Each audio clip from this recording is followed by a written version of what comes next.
Okay, 30 people आ गए हैं, इसको क्लोज करते हैं ग्रुप को, ज़्यादा लोग आएंगे जाएंगे तो दिक्कत थोड़ी सी होगी।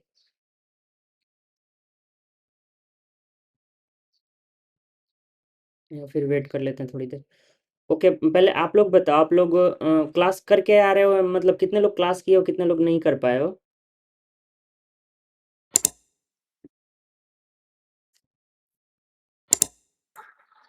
ओके बता दो, क्लास। उसी के अकॉर्डिंग चलेंगे। Okay,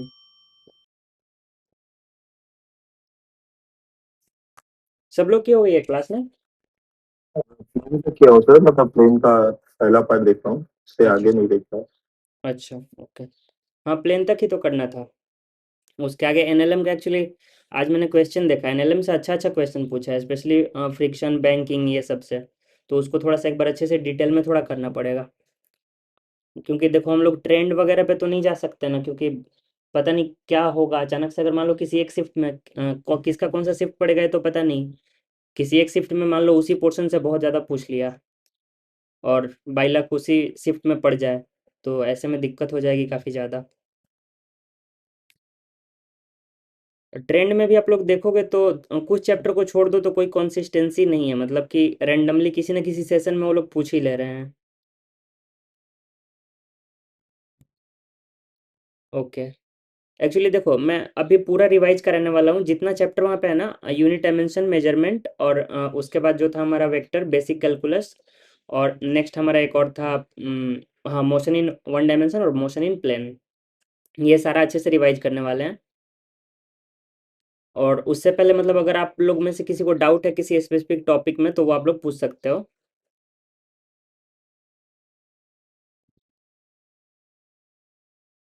last 2 videos are left, कोई दिक्कत नहीं है, लास्ट वाला वीडियो भी कवर यहाँ पे हम लोग कर लेंगे। आप लोग को अगर डाउट नहीं है तो क्लियर बोल दो। वर्नियर कैलिपर और स्क्रू गॉज। एक्चुअली उससे तो क्वेश्चन दिखा नहीं है, तो वो पढ़ के फायदा भी नहीं है कुछ। इसलिए यहाँ पे देखो, अभी जो मैं बताने यहाँ पे जा रहा हूँ ना, ये वाला पोर्शन स्पेसिफिकली वही है जिससे क्वेश्चन पास्ट में पूछा है कभी ना कभी। ये पूरा पोर्शन वैसे लिया हुआ है। वहाँ पे जो क्लासेस है उसमें थोड़ा बहुत एडिशनल बेसिक नॉलेज है, जिससे एनसीईआरटी से रिलेटेड, लेकिन अभी वाला जो सेशन जो है इसमें पूरा पूरा एग्जाम ओरिएंटेड है, कम्प्लीटली एकदम। उन दोनों टॉपिक को छोड़ सकते हैं मतलब, या फिर हाँ, एक। पूछने का चांस मतलब बहुत ही रेयर है, मतलब रेयर क्या नहीं के बराबर है, क्योंकि अभी तक एक भी बार नहीं पूछा है। उस चैप्टर का मैं क्वेश्चन देख रहा था सुबह में ही, सारा पीवाईक्यू एनालाइज करके उसके बाद मैंने ये जो अभी आपके सामने दिख रहा है ना, ये जो पीडीएफ, ये मैंने सारा एनालाइज करके उसके बाद बनाया है इसको। हम्म। वर्नियर कैलिपर्स बोर्ड में थोड़ा ज़्यादा इंपॉर्टेंट होता था, ऐसे तो मेजर कुछ दिक्कत नहीं है। तो एक बार पढ़ लेते हैं इसको, कंप्लीट करते हैं, फिर एंड में ही फिर डाउट का कर लेंगे। इसके बाद जो डाउट रह जाता है आप लोग सारा एक्शन फिर पूछ लेना, ठीक है? ऐसा करो। ओके ओके, तो चलिए इसको शुरू करते हैं। आप लोग जिनको भी बोलना होगा, एक्चुअली स्क्रीन पे अगर चैट नहीं दिखा तो जिनको भी बोलना होगा आप लोग हैंड रेज कर देना, या फिर माइक ऑन करके थोड़ा सा रुक के फिर बोलना। ठीक है, फिर इसको शुरू करते हैं।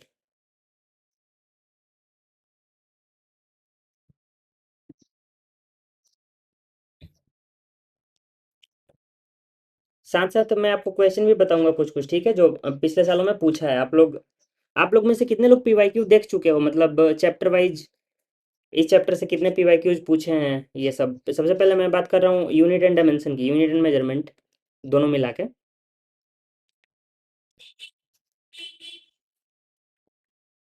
ओके विकास, और कोई आप लोग? हाँ। Okay okay okay okay, almost सबने देखा है।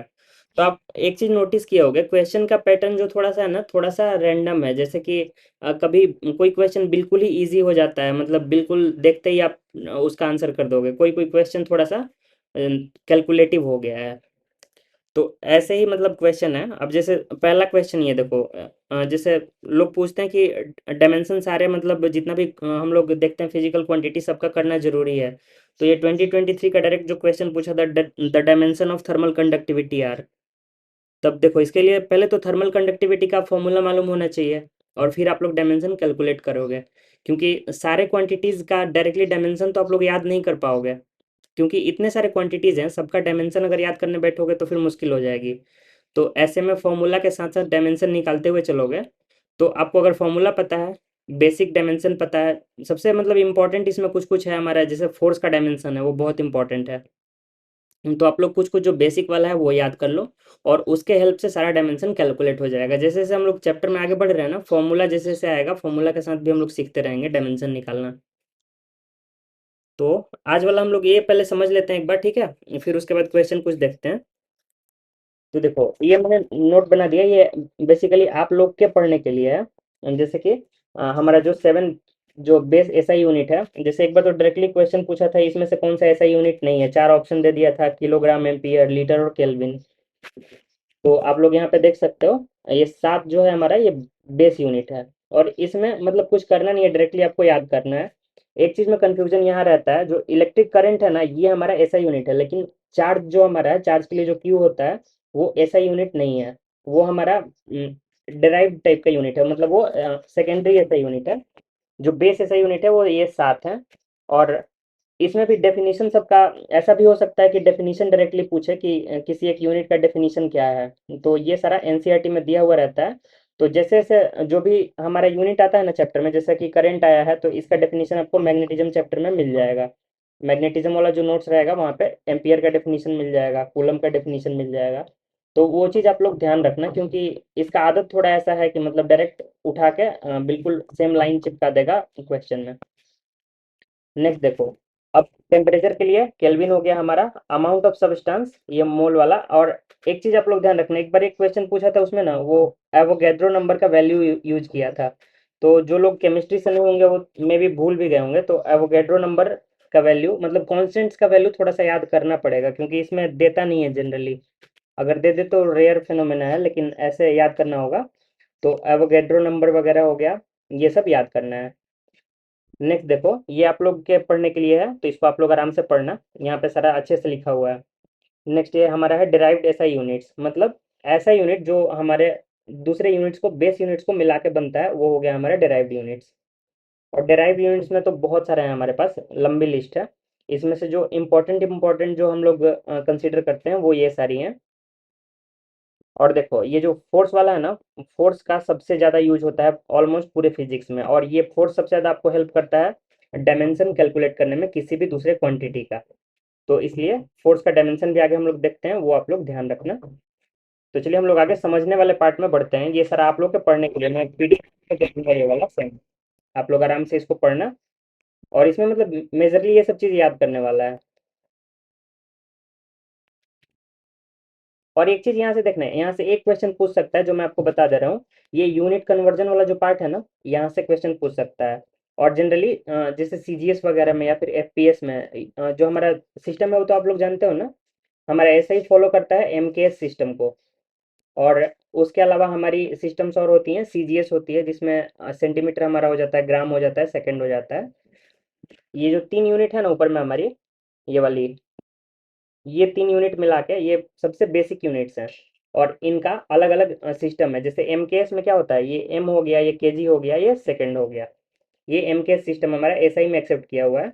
और इसके अलावा एक सीजीएस होता है जो मैंने आपको बताया, फिर एक एफपीएस होता है, फुट पाउंड सेकंड। तो फुट का भी टर्म में काफ़ी क्वेश्चन इन्होंने पूछे हैं, स्पेशली मोशन में। तो जैसे कि डायरेक्टली क्वेश्चन पूछा हुआ है, जो भी वैल्यूज हमारे पास हैं वो सारी वैल्यूज वो लोग दे दिए हैं फीट में करके। तो आपको कन्वर्जन बेसिक बेसिक पता होना चाहिए। जैसे एक क्वेश्चन में देख रहा था, वहाँ पे माइल्स पर आवर में स्पीड दिया है, उसके बाद ऑप्शन दे दिया है फुट में, फीट्स में आपको ऑप्शन दे दिया। तो इससे क्या होगा ना, एक तो पहले कन्वर्जन पता होना चाहिए, जैसे कि 1 mile per hour equal to होता है ऑलमोस्ट 1.5 फीट पर सेकेंड का। लेकिन ऐसे में दिक्कत देखो एक और आ जाती है, फिर कैलकुलेशन थोड़ा सा ट्रिकी हो जाता है। जब भी फीट पर सेकेंड इन्वॉल्व होगा ना, उसका कैलकुलेशन थोड़ा सा टफ होता है। तो आप लोग यूनिट का स्पेशली ध्यान रखना, यूनिट थोड़ा सा भी गड़बड़ हुआ क्वेश्चन गलत होगा। तो देखो ये 3 सिस्टम ऑफ यूनिट हम लोग बात किए, वो आप लोग एक बार देख लेना, तीनों का बेसिक जो होता है। और ये हमारे 3 जो है सबसे बेसिक यूनिट्स हैं, जो अलग अलग सिस्टम में हम लोग कन्वर्ट करते हैं। तो इन्हीं का यूज करके देखो यहाँ पे, जैसे कि हमारे पास एक न्यूटन मीटर यूनिट हो गया, एक हो गया केजी मीटर स्क्वायर पर सेकंड स्क्वायर। तो ये वाला जो यूनिट है ना, ये है स्पेसिफिकली डायमेंशन कैलकुलेट करने के लिए। इस फॉर्मूला, इस यूनिट का यूज करोगे तो आप डायमेंशन इजीली कैलकुलेट कर सकते हो। नेक्स्ट देखोगे लगभग सबका एक, और एक चीज और ध्यान रखना, देखो ये डेराइव्ड एसआई यूनिट है, ये बिल्कुल एसआई यूनिट के टर्म्स में है। तो अगर डायरेक्ट एसआई यूनिट की बात करें हम फोर्स की, तो फोर्स की डायरेक्ट एसआई यूनिट अगर बात करोगे तो ये हो जाएगा केजी मीटर पर सेकेंड स्क्वायर। लेकिन इसका ये न्यूटन हम लोग यूनिट कंसीडर कर लेते हैं, इसके जगह पे हम लोग इसको न्यूटन बोलते हैं, हम लोग सिंप्लिसिटी के लिए न्यूटन लिए हैं, लेकिन बेस एसआई यूनिट यही वाला है। तो ये चीज़ ध्यान रखना, अगर डायरेक्टली ऐसा यूनिट पूछ रहा है तो जनरली अगर ऑप्शन में दोनों रहे तो फिर ये वाला चूज करना होता है। नेक्स्ट इसके बाद हमारा इलेक्ट्रोमैग्नेटिज्म, ये आगे आप लोग पढ़ोगे, ये सारा भी याद करने वाला पार्ट है। ये जो हमारी यूनिट्स हैं, और ये कैसे याद होगा, जैसे से देखो चैप्टर में हम लोग आगे बढ़ रहे हैं ना, आप लोग क्वेश्चन करोगे चैप्टर जैसे इलेक्ट्रो स्टैटिक्स मान लो पढ़े, तो उसमें अपने आप आपको चार्ज वगैरह का सारा चीज़ याद हो जाएगा, चार्ज से रिलेटेड जितनी सारी चीज़ें हैं वो आपको याद हो जाएंगी। जो भी यूनिट्स हैं, डायमेंशन है, जैसे चार्ज का कूलम, अगर डायरेक्टली यहाँ से याद करोगे तो यहाँ से याद नहीं होगा, लेकिन आप एक बार इलेक्ट्रोस्टैटिक्स पढ़ के यहाँ पे आओगे ना, वो आपको याद रहेगा। तो ये वाला जो है ना सारा चार्ट, ये आपको लास्ट में रिवाइज करना है जब आपका सिलेबस खत्म होने वाला हो, मतलब सारा पढ़ लिए उसके बाद इस पे वापस आना, और एग्जाम से पहले एक बार इस टेबल को रिवाइज करना, जिससे बेसिक बेसिक सारा याद रहे। नेक्स्ट देखो ये इंपॉर्टेंट है, ये वाला आप लोग समझ लो। देखो किलो, वैसे तो आप लोग काफ़ी ज़्यादा क्वांटिटेटिव एप्टीट्यूड सॉल्व करते हो तो आपको ऑलरेडी पता होगा, लेकिन अगर किसी को डाउट है तो एक बार समझ लो। ये किलो होता है हमारा 10⁻3, मेगा होता है 10⁻6, और गीगा होता है 10⁻9। इसके ऊपर एक और होता है हमारा, आई थिंक उसका नाम भूल रहा हूँ, 10⁻12 होता है जो। और उसके अलावा देखो मिली होता है हमारा -3 पावर, माइक्रो 10⁻⁻6, और नैनो 10⁻⁻9, और पीको हमारा एक होता है 10⁻12। तो ये फ्रीक्वेंटली आपको मिलेगा कहाँ, कैपेसिटर चैप्टर में पीको फैराड यूज होता है काफ़ी ज़्यादा। जैसे कैपेसिटेंस की वैल्यू देगा तो कैपेसिटेंस की वैल्यू पीको फैराड में जनरली देता है, क्योंकि जो हमारी फैराड है वो काफ़ी बड़ी यूनिट है। नेक्स्ट इसके बाद देखो, सिग्निफिकेंट डिजिट्स वाले कुछ रूल्स हैं। जैसे सबसे पहला हमारा all non zero digits are always significant, मतलब जो भी नॉन जीरो डिजिट्स हैं वो सारे सिग्निफिकेंट होते हैं, सबसे बेसिक रूल ये सबको पता है। Next, zeros between non zero digits, मतलब जैसे यहाँ पे 5 है, यहाँ पे 7 है, मतलब जो कोई भी दो सिग्निफिकेंट डिजिट्स हैं, मतलब नॉन जीरो नंबर्स हैं, उनके बीच में जितनी भी जीरोज रहेंगी सारी की सारी सिग्निफिकेंट होंगी। Next, leading zeros zero to the left of the first non zero digit are never significant, मतलब लीडिंग मतलब जो आगे चल रहा है, लीड कर रहा है, जो भी जीरो रहेगा वो नंबर को जो लीड कर रहा है वो सिग्निफिकेंट नहीं होगा। जैसे यहाँ डेसिमल वाले में ही देख लो, ये वाला केस में भी हमारा, इधर अगर मान लो इधर कोई नंबर रहता है, इधर इधर जैसे 1 2 कुछ भी रहता तो ये जीरो सिग्निफिकेंट हो जाता, क्योंकि दो नंबर के बीच में आ गया, लेकिन इस केस में सिग्निफिकेंट नहीं होगा। सिमिलरली इस केस में भी सेम होगा, क्योंकि लीडिंग जीरो है। नेक्स्ट देखो, trailing zero at the end of a number are significant if and only if the number contains a decimal point. ये आप लोग देखे भी होंगे बहुत जगह पे, जैसे कि हम लोग कुछ मेजरमेंट को रिपोर्ट करते हैं तो जनरली डेसिमल के बाद हम लोग जीरो जीरो करके लगा देते हैं, वो क्या बताता है, वो हमारा इंस्ट्रूमेंट जो हम लोग यूज किए हैं वो कितना प्रिसाइजली उसको मेजर किया है। तो इस वजह से हम लोग लास्ट में जीरो जीरो लगाते हैं। जैसे यहाँ पे मैंने लिखा 25.00 मीटर, मतलब हमारे इंस्ट्रूमेंट का जो लीस्ट वैल्यू जो मेजर कर सकता था ना वो 0.01 मीटर उसका था। तो इसलिए हम लोग 2 डिजिट आगे लेके लिखते हैं।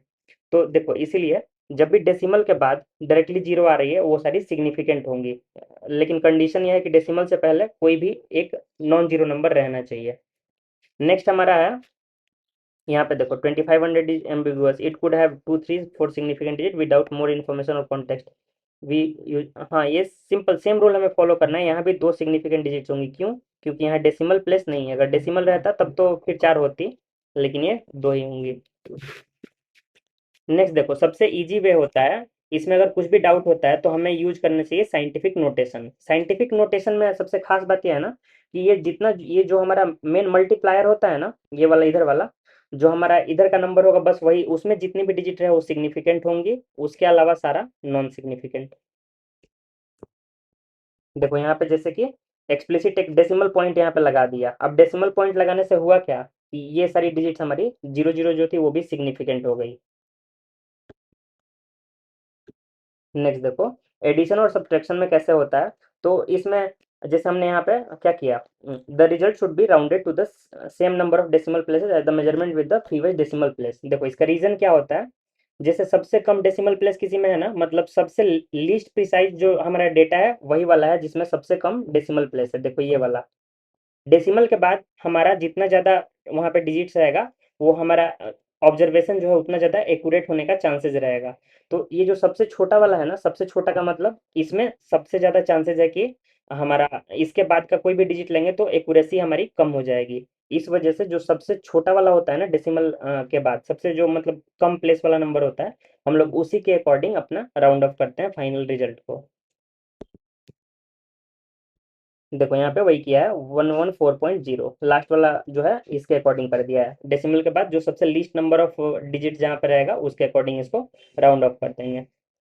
नेक्स्ट हमारा है मल्टीप्लीकेशन एंड डिवीजन के केस में क्या होता है। तो मल्टीप्लीकेशन डिवीजन के केस में होता है ना, जो लोअर सिग्निफिकेंट फिगर जिस वाले ऑब्जर्वेशन में भी होते हैं उसके अकॉर्डिंग हम लोग फाइनल आंसर को राउंड ऑफ करते हैं। जैसे यहाँ पे देखो ये वाला केस, यहाँ पे 2.5 है और 3.45 है, इसमें दो सिग्निफिकेंट फिगर्स, इसमें तीन है।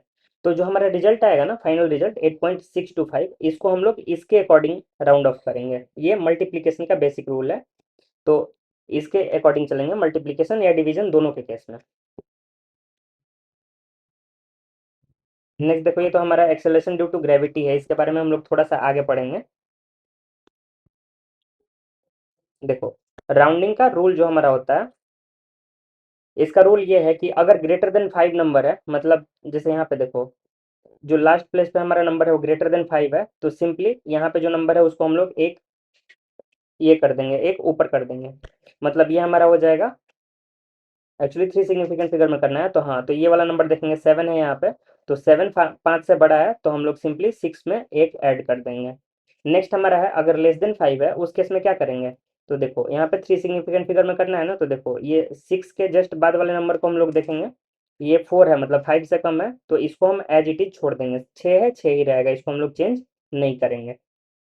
नेक्स्ट देखो अगर 5 रहेगा तो यहाँ पे दो केसेज होते हैं। जैसे अगर मान लो लास्ट में हमारा यहाँ पे 5 है, तो 5 के पहले वाले नंबर को देखते हैं। अगर 5 के पहले वाला नंबर हमारा इवन है, उस केस में हम लोग उसको सेम रखते हैं। और अगर ऑड है तो हम लोग यहाँ पे 4 के जगह पे 5 कर देंगे, एक अप कर देंगे। ये हमारा इस केस में रूल होता है। नेक्स्ट देखो इंटरमीडिएट कैलकुलेशन के बारे में मैंने आपको बताया। आज मुझसे एक लोगों ने पर्सनली डाउट भी पूछा था। देखो इंटरमीडिएट कैलकुलेशन में जनरली रूल ये है कि हमें दो डिजिट एक्स्ट्रा लेके चलना चाहिए, मतलब दो सिग्निफिकेंट फिगर्स एक्स्ट्रा लेके चलना चाहिए जब भी हम लोग कैलकुलेशन कर रहे हैं। उससे क्या होगा ना कि जो एरर का चांसेस रहेगा, प्रोपगेशन ऑफ एरर, मान लो किसी ऑब्जर्वेशन में कुछ एरर है तो उसके प्रोपगेट होने का चांसेस काफ़ी कम रहेगा। तो इसलिए हम लोग जानबूझ के इंटरमीडिएट स्टेप्स में थोड़ा सा बढ़ा लेते हैं सिग्निफिकेंट डिजिट्स को। नेक्स्ट देखो एग्जैक्ट नंबर्स या कांस्टेंट, जैसे कि मान लो फॉर्मूला में, जैसे मान लो इलेक्ट्रोस्टैटिक्स वाले फॉर्मूला में आप कहीं पे 4 पाई से मल्टीप्लाई करते हो, तो 4 पाई से मल्टीप्लाई करते हो तो कभी आप सोचो 4 पाई में कितना सिग्निफिकेंट फिगर्स होगा।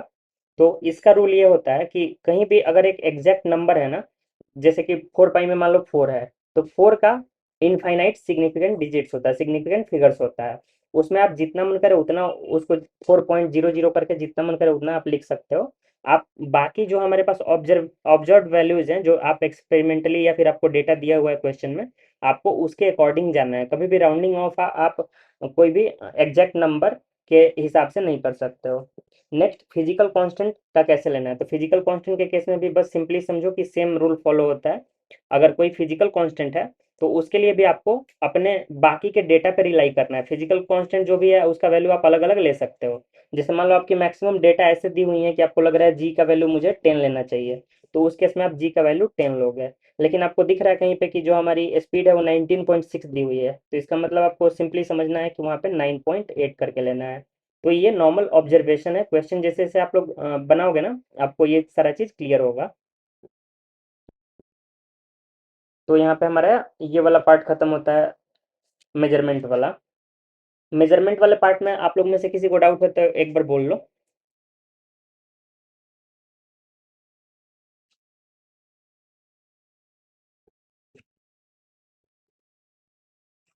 सब लोग एक बार फाइनल बोलो, फिर आगे बढ़ते हैं इसके बाद वाले पार्ट में।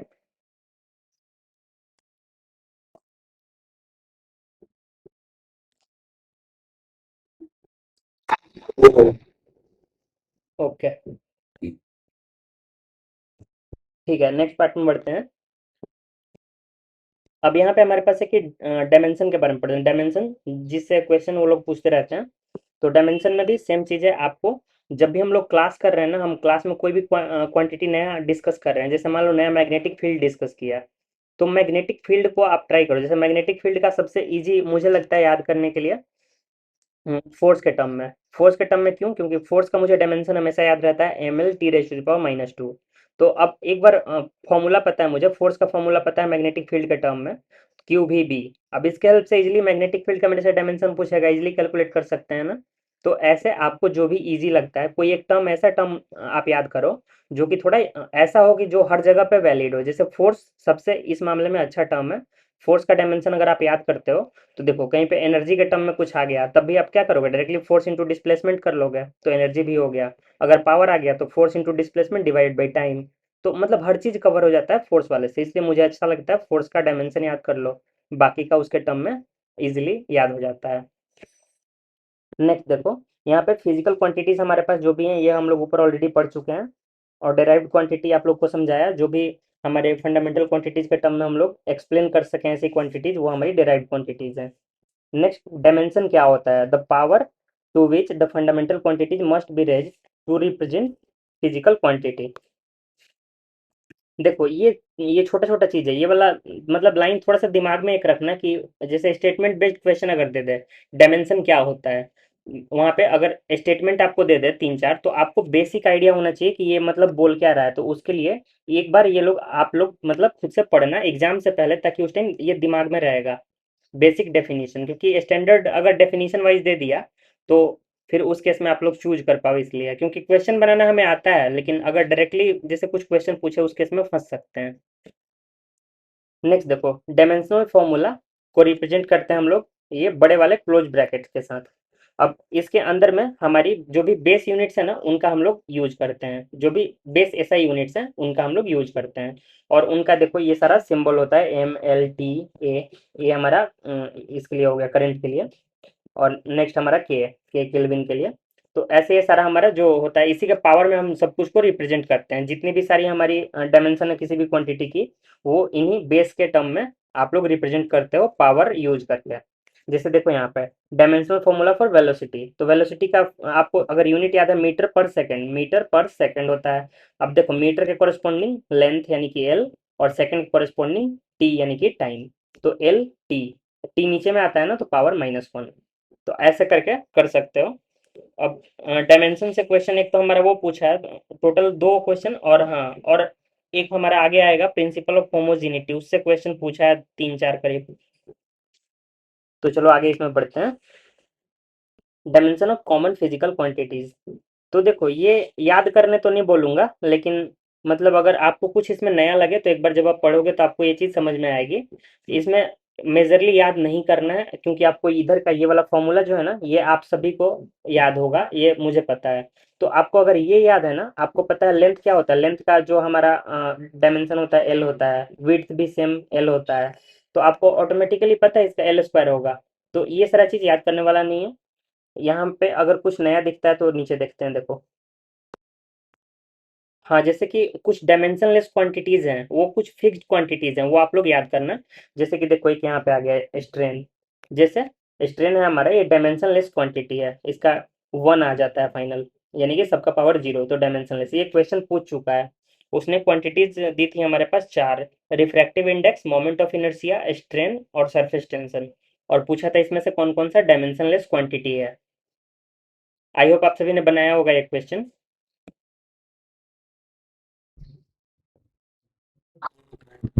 ओके। हाँ, तो इस क्वेश्चन में देखो डायमेंशनलेस क्वांटिटीज जो हमारे पास है ना, वो लिमिटेड हैं, और जनरली ये मतलब सेम फिजिकल क्वांटिटीज का रेशियो होती हैं। तो ये कम है, इसलिए याद करना इजी है। तो उनमें से देखो एक आपको यहाँ पे मिल गया, ये वाला स्ट्रेन। और दूसरा हमारा होता है जो रिफ्रैक्टिव इंडेक्स हम लोग लेते हैं, जो हम लोग ऑप्टिक्स में पढ़ेंगे। तो वो हमारा डायमेंशनलेस क्वांटिटी होता है, तो उसको आप लोग याद रखना। इसको मार्क कर दे रहा हूँ यहाँ पे। और एक एडिशनली इसी के बगल में लिख दे रहा है रिफ्रैक्टिव इंडेक्स। जब आप पढ़ोगे तो याद आ जाएगा। ये दो क्वांटिटीज हमारे पास हैं, और कुछ क्वांटिटीज आएंगी तो आगे उसको हम लोग चैप्टर के टाइम में लिख लेंगे।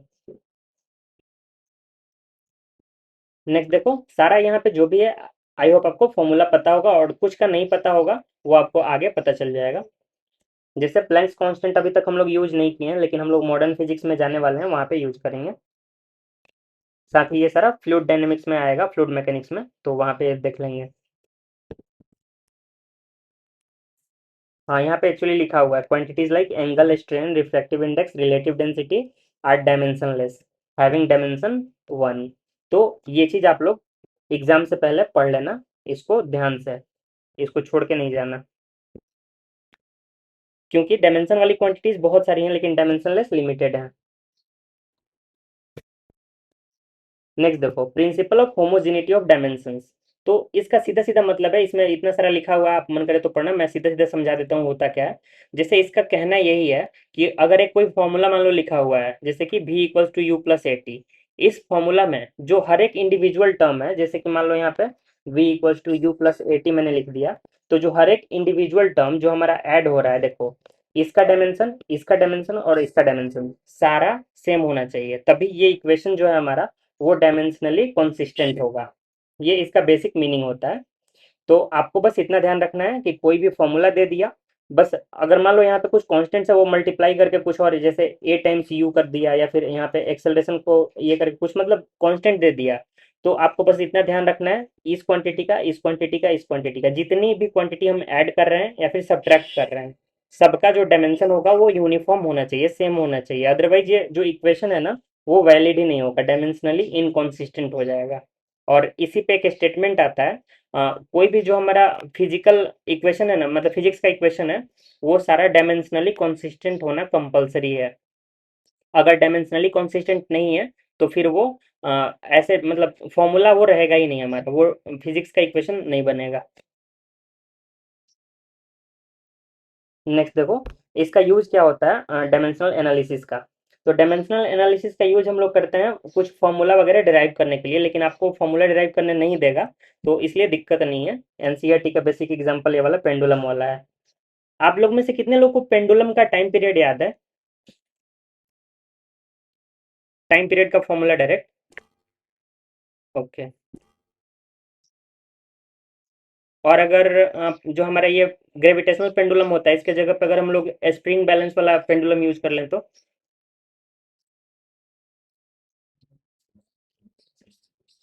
स्प्रिंग के साथ जो हम लोग मास अटैच कर देते थे ना, ये वाला भी तो एक हो सकता है ना पेंडुलम, ऐसे करके, ऐसा स्प्रिंग लगा दिया कि कांस्टेंट का, इसका मास सेम है, तो इस केस में जो आता है। ओके। हाँ सही है स्वप्निल। तो देखो, ये वाला फॉर्मूला याद करना है इसलिए क्योंकि एक क्वेश्चन उन्होंने ऑलरेडी पूछ दिया है। वो क्वेश्चन पूछा था कि पेंडुलम का टाइम पीरियड का पूछा था। पेंडुलम का टाइम पीरियड में सारा जो वैल्यूज होता है, जैसे कि उसका लेंथ में चेंज कुछ आया 10% का, और पूछा कि इससे इसका टाइम पीरियड कितना चेंज होगा। ये क्वेश्चन आई थिंक, हाँ, 2023 का ही है। The length of a simple pendulum is increase by 10%, it's time period increases by about. तो देखो, इसको पार्शियल डेरिवेटिव से आप ये तो निकाल लोगे, एरर आएगा कितना आएगा, लेकिन आपको पहले फॉर्मूला तो पता होना चाहिए ना। इसलिए मान लो ये पेंडुलम का पूछ चुका है, मान लो स्प्रिंग और मास वाले सिस्टम का हमसे अगर पूछ दिया, तो उसके लिए आप लोग ध्यान रखना, उसका जो टाइम पीरियड निकल के आता है ना, 2 pi under root m upon k आता है।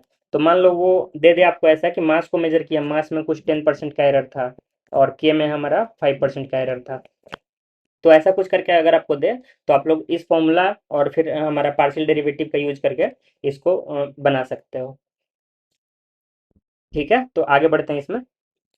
देखो, डायमेंशनली करेक्ट होना चाहिए इक्वेशन। जैसे कोई इक्वेशन मान लो आपके सामने दिया, तो वो तो हम लोग समझ ही लिए, प्रिंसिपल ऑफ होमोजेनिटी के अकॉर्डिंग उसको डायमेंशनली करेक्ट होना पड़ेगा। उसके सारे जो भी ऐड हो रहे हैं, जो भी टर्म्स उसमें है, सबका जो डायमेंशन है वो सेम होना चाहिए, तभी वो हमारा इक्वेशन काम करेगा। नेक्स्ट है हमारा डिराइविंग रिलेशनशिप, मतलब कोई एक नया फॉर्मूला, जैसे ये वाला ही फॉर्मूला हो गया, या फिर ये फॉर्मूला आप डायमेंशन का भी यूज करके बना सकते हो। ये जो बाहर में वैल्यू है, कांस्टेंट की वैल्यू बस हमें नहीं मिलेगी, बाकी फॉर्मूला हमें सेम टू सेम मिल जाएगी। नेक्स्ट देखो, हाँ, यूनिट कन्वर्जन के लिए भी हम लोग यूज कर सकते हैं। ये बेसिक मेथड होता है यूनिट कन्वर्ट करने का, जैसे कि अगर मान लो एमकेएस से सीजीएस में करना है तो ये सबसे बेसिक ये होता है। लेकिन मुझे लगता है आप लोग क्वांटिटेटिव एप्टीट्यूड काफ़ी ज़्यादा बनाते हो, आप नॉर्मली ज़्यादा फास्ट फास्ट कर लोगे। तो ये सब मेथड वगैरह के चक्कर में नहीं पड़ना, कितना चीज़ याद करोगे। देखो इसमें मतलब एटीसी का प्रीवियस ईयर क्वेश्चन के अकॉर्डिंग कुछ कुछ चीज़ें जरूरी हैं, जैसे कि यूनिट को कन्वर्ट करना सीख लेना। और उसके अलावा जैसे कि एनर्जी के कुछ टर्म्स हैं, ये लोग मतलब थोड़ा सा एक चीज़ दिक्कत है ना कि ये लोग अलग अलग यूनिट्स भी यूज कर लेते हैं। तो ये बेसिक बेसिक जो कन्वर्जन्स है, newton to dyne, joule to erg, ये सब थोड़ा थोड़ा आप लोग एक बार देख लेना एग्जाम से पहले, ये अभी नहीं देखना, जिससे आपको ताज़ा ताज़ा याद रहेगा उस टाइम।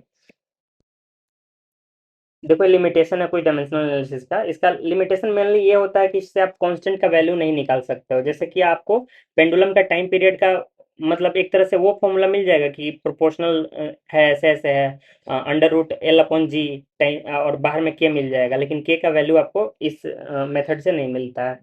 तो ऐसी ऐसी कुछ छोटी छोटी लिमिटेशंस है। देखो तो एग्जाम के लिए हमारा डायमेंशन जानना जरूरी है, क्योंकि डायमेंशन से क्वेश्चन वो लोग पूछ रहे हैं। उसके अलावा प्रिंसिपल ऑफ होमोजिनिटी जानना जरूरी है, इससे भी क्वेश्चन करीब करीब 3-4 पूछा है। आप लोग पीवाईक्यू जिनके पास भी अगर नहीं हो, वो बाकी मतलब ग्रुप में है क्वेश्चन पेपर्स, उसमें से आप लोग देखो। और नहीं तो जो दूसरे लोग के पास चैप्टर वाइज पीवाईक्यू है वो लोग भी शेयर कर सकते हैं बाकी लोग को। नेक्स्ट है, हाँ, क्वांटिटी को आइडेंटिफाई करने के लिए भी डायमेंशन का यूज करते हैं, और ये क्वेश्चन भी एक बार दिया हुआ है। जैसे कि एक डायरेक्टली डायमेंशन दे दिया है, ये थोड़ा सा क्वेश्चन मतलब ट्रिकी था। देखो M L T raise to the power -2, मैं लिखता हूँ, आप लोग एक बार देखो किस चीज का डायमेंशन है। M L T raise to the power -2 A raise to the power -2, ये डायमेंशन है। ये किस क्वांटिटी का डायमेंशन है, तो देखो ये मतलब प्रैक्टिकली थोड़ा सा डिफिकल्ट क्वेश्चन है। यहाँ पे ऑप्शन भी दी हुई है, पहला है मैग्नेटिक फील्ड बी, दूसरा ऑप्शन हमारा है टॉर्जनल कांस्टेंट के। प्रेशर, प्रेशर कैसे हो सकता है, ये एम्पियर के लिए यूज होता है ना, करंट से प्रेशर कहाँ रिलेट होगा। अच्छा चलो, ऑप्शन बाकी का सुन लो फिर आप लोग आराम से करना। थर्ड ऑप्शन आपका है मैग्नेटिक मोमेंट एम, और फोर्थ ऑप्शन आपका है मैग्नेटिक परमिएबिलिटी म्यू। अब आप लोग आंसर कर सकते हो।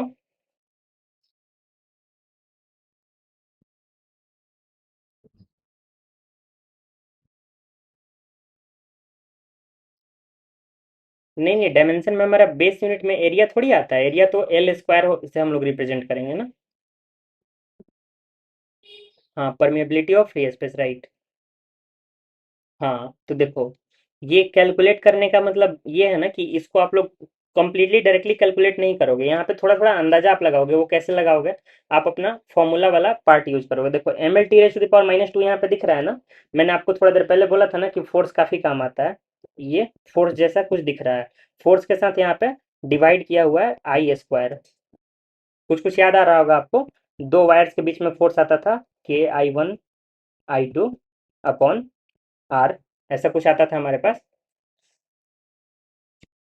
ऐसा कुछ एक फॉर्मूला हम लोग को मिलता था ना मैग्नेटिक मैग्नेटिज्म वाले में। तो देखो यहाँ पे फोर्स है, और इधर से I1 I2 है ना, I1 I2 को इधर उठा के लाओगे तो अपने आप यहाँ पे हमारा एफ बाई आई का स्क्वायर बन जाएगा। और इससे हमें पता चला ये कि ये कुछ ना कुछ के से रिलेटेड है, मैग्नेटिक कांस्टेंट से रिलेटेड है। और के अंदर में क्या होता है, म्यू, मैग्नेटिक परमिएबिलिटी। तो इस तरह से इसको डायरेक्टली हम लोग टिक करेंगे। लेकिन अगर मतलब ऐसे ऑब्जर्व हम लोग नहीं करेंगे ना, तो इस क्वेश्चन को डायरेक्टली बनाने का कोई तरीका नहीं है, क्योंकि इतनी सारी क्वांटिटीज हैं, आप सबका डायमेंशन डायरेक्टली याद नहीं रख सकते हो। आप फॉर्मूला के बेस में डायमेंशन कैलकुलेट कर सकते हो, लेकिन डायमेंशन से फॉर्मूला कैलकुलेट करना थोड़ा सा ट्रिकी हो जाता है। क्योंकि देखो यहाँ पे ऑर्डर जो है ना, ये ऑर्डर थोड़ा सा आगे पीछे होगा तो कन्फ्यूजन हो जाएगा। तो इसलिए आप लोग स्टैंडर्ड टर्म्स को पहचानना सीखो, और फिर उससे आप लोग रिलेट करो फॉर्मूला से, जो चैप्टर में पढ़ रखा है ऑलरेडी। तो इस तरह से हेल्प मिलता है। आई होप क्लियर होगा ये वाला।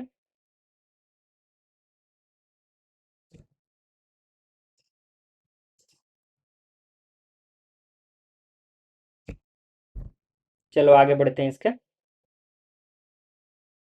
चलो डिफरेंशिएशन तो आप लोग ऑलरेडी मैथ्स में अच्छे से पढ़े होंगे, मैथ्स में कवर कर चुके हो ना कैलकुलस आप लोग।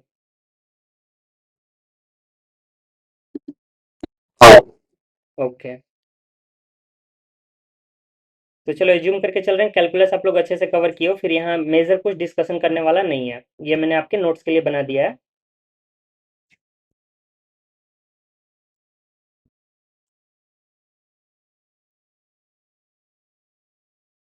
आगे बढ़े या फिर डिस्कस कर लें इसको भी।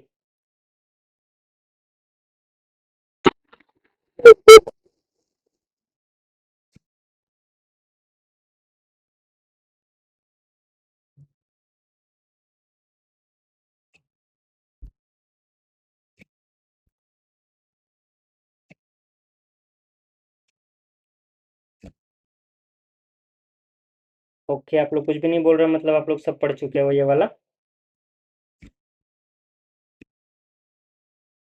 ठीक है, चलो ऊपर ऊपर से एक बार देख लेते हैं। मतलब डिफरेंशिएशन क्या, जहाँ भी हमें रेट निकालना हो वहाँ पे हमें डिफरेंशिएशन यूज करना होता है, किसी भी इंस्टेंट पे इंस्टेंटेनियस रेट के लिए डिफरेंशिएशन यूज होता है। ये इसका बेसिक हमारा डेफिनेशन एक तरह से हो गया। कहीं भी आपसे कुछ भी का अगर विद रिस्पेक्ट टू समथिंग बोल के बोले निकालने के लिए, तो हमेशा डिफरेंशिएशन उस केस में यूज करते हैं। नेक्स्ट इसका फिजिक्स में एप्लीकेशन क्या होता है, तो जहाँ कहीं भी आपको जैसे इंस्टेंटेनियस वेलोसिटी निकालना है किसी भी एक पार्टिकुलर मोमेंट पे, तो हम लोग डिफरेंशिएट करते हैं। अगर एवरेज निकालना होता है तो हम लोग फिर एक लॉन्ग टर्म में एवरेज लेते हैं। नेक्स्ट देखो, वर्क एनर्जी एंड पावर के केस में भी हमारा यूज होता है। उस केस में हमारा क्या यूज होता है, पावर के लिए वर्क को डिफरेंशिएट करते हैं टाइम के रिस्पेक्ट में। तो ये सारी बेसिक बेसिक चीजें हैं, ये आई थिंक सारी आप लोग जानते हो। ये डिफरेंशिएशन का बेसिक बेसिक रूल है कि कैसे डिफरेंशिएट करते हैं। ये भी आप लोग मैथ्स में ऑलरेडी अच्छे से पढ़े हो, इसलिए इसको यहाँ पे डिस्कस नहीं करते हैं।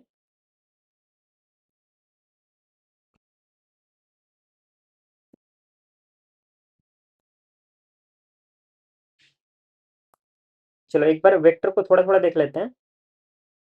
जैसे फिजिक्स के टर्म में ये है कि ऐसा फिजिकल क्वांटिटी जिसके पास बस मैग्नीट्यूड हो डायरेक्शन नहीं हो, वो हमारा हो गया स्केलर। और जिसके पास दोनों ही हो वो हो गया वेक्टर। लेकिन ये इनकम्प्लीट डेफिनेशन है। देखो वेक्टर का डेफिनेशन पूरा ये होता है ना, उसके पास मैग्नीट्यूड एंड डायरेक्शन दोनों हो, साथ साथ वो जो हमारा रूल्स ऑफ वेक्टर एडिशन है उसको फॉलो करता हो, तभी हमारा वो वेक्टर होगा।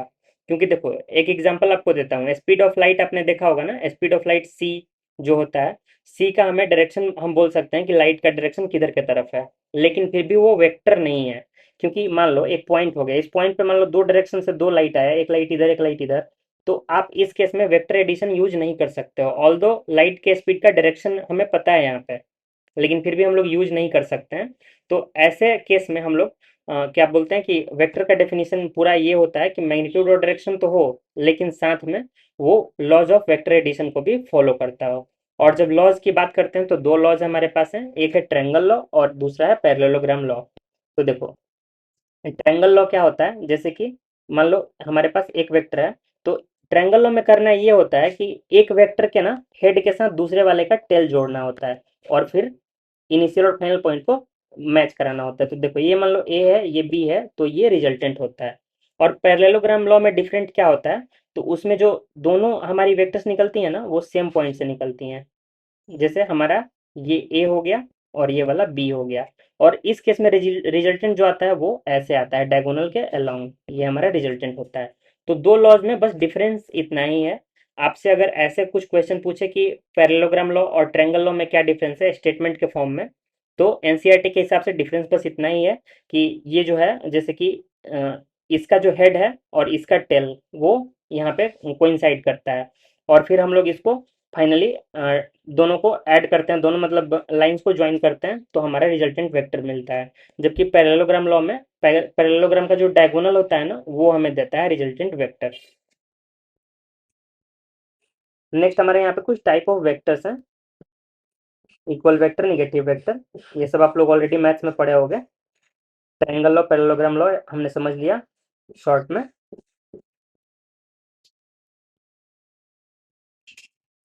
देखो वेक्टर को रिजॉल्व करने के लिए चाहिए अलग अलग इसके अकॉर्डिंग, जैसे कि मान लो हमारे पास कोई एक वेक्टर दे दिया वेक्टर ए, अब उस वेक्टर को हमें अगर रिजॉल्व करना आना चाहिए हर एक एक्सिस के अबाउट। जैसे कि मान लो हमारे पास एक वेक्टर ए है, ए वेक्टर हमारा हो गया ए एक्स आई कैप प्लस बी एक्स जे कैप प्लस सी एक्स के कैप।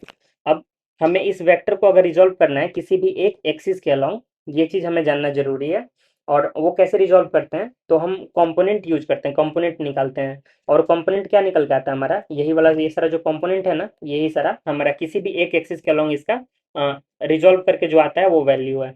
जैसे ये जो वेक्टर हमारा निकलेगा, ये मान लो कुछ 3D स्पेस समथिंग कुछ ऐसा होगा। तो 3D स्पेस में ये वेक्टर कुछ ऐसे रैंडम है मान लो।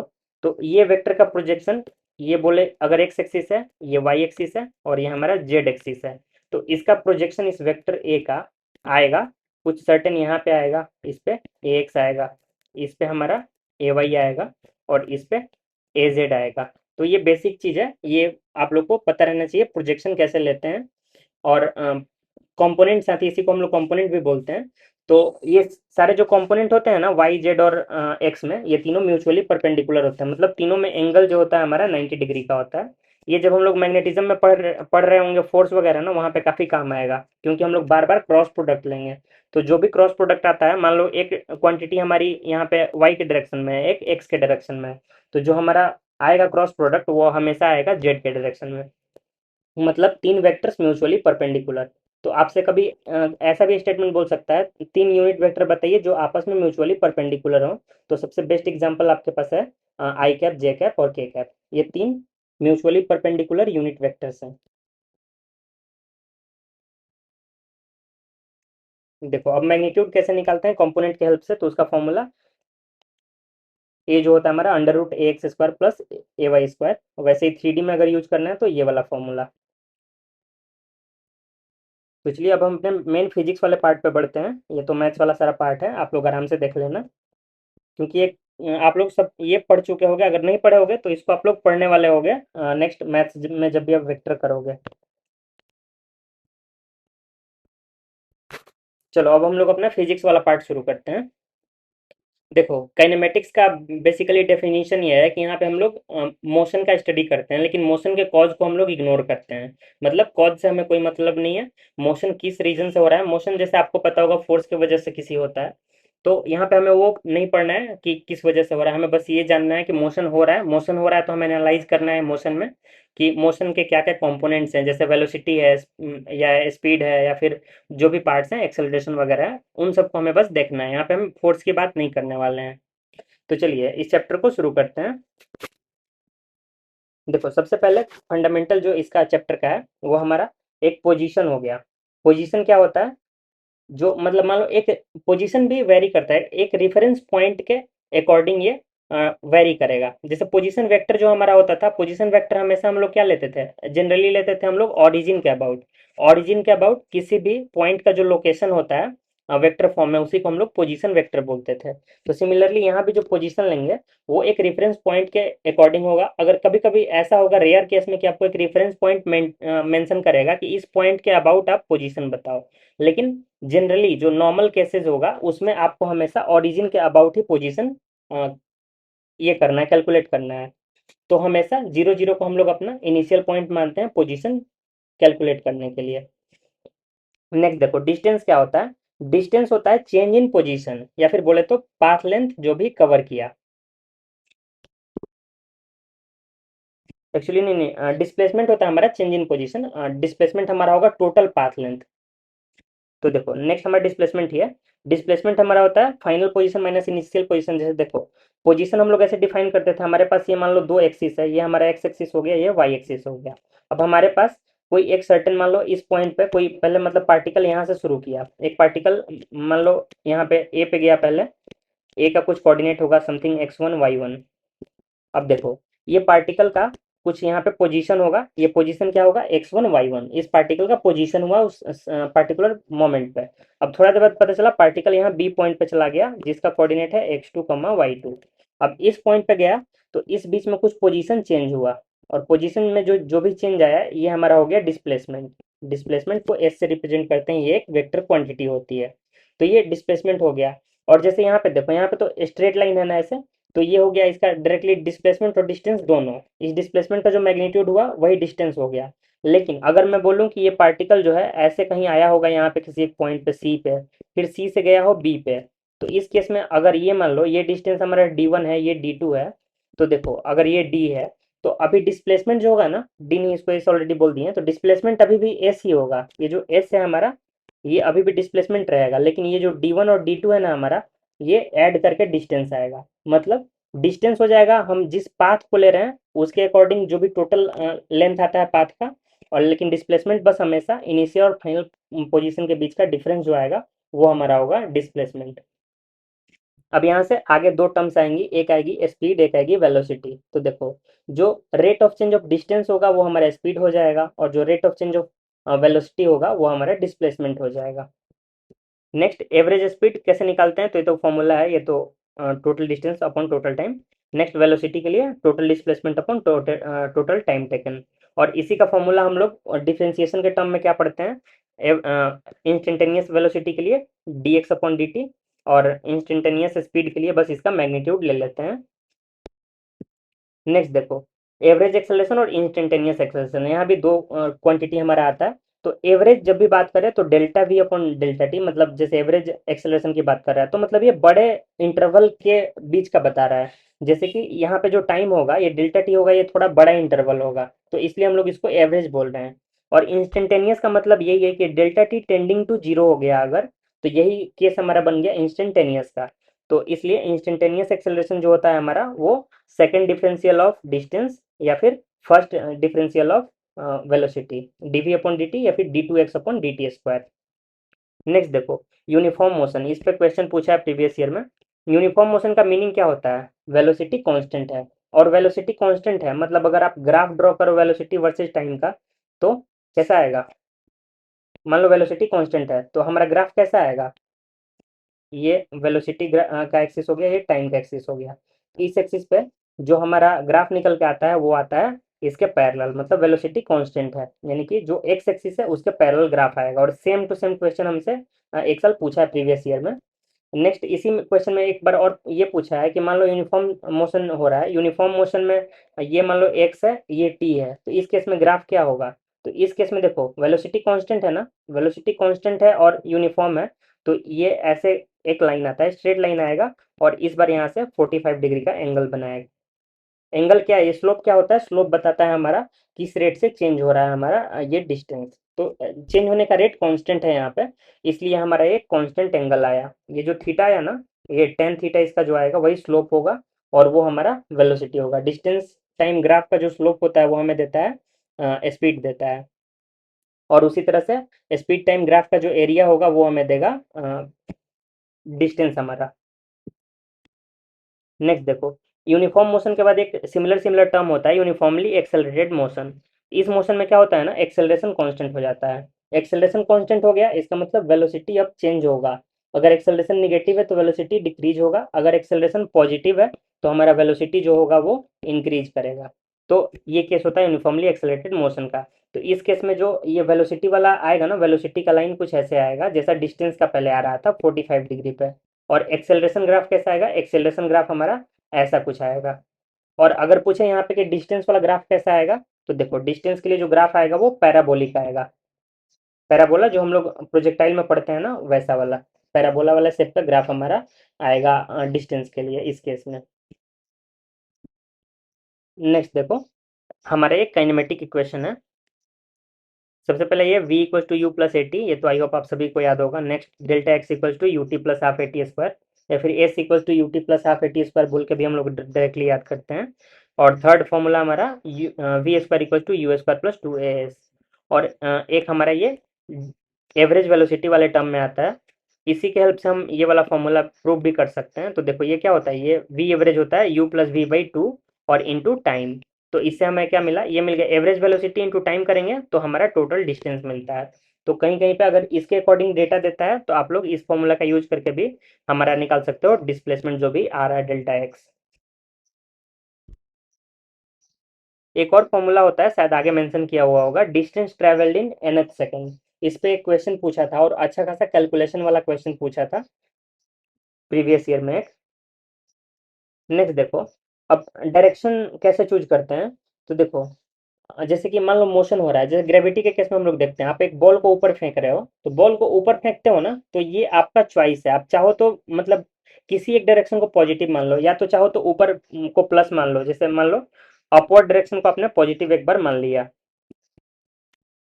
ऊपर जाने वाले डायरेक्शन को पॉजिटिव माना, तो देखो करना ये होता है ना, आप जितनी भी क्वांटिटीज लोगे, आपसे अगर बोला है कि जो वेलोसिटी है ऊपर की तरफ है, इनिशियल वेलोसिटी यू ऊपर की तरफ है, तो आपको उसको पॉजिटिव लेना है, इसको पॉजिटिव लेना है। यानी कि जो जो क्वांटिटीज हमारी ऊपर है उनको हम पॉजिटिव लेंगे।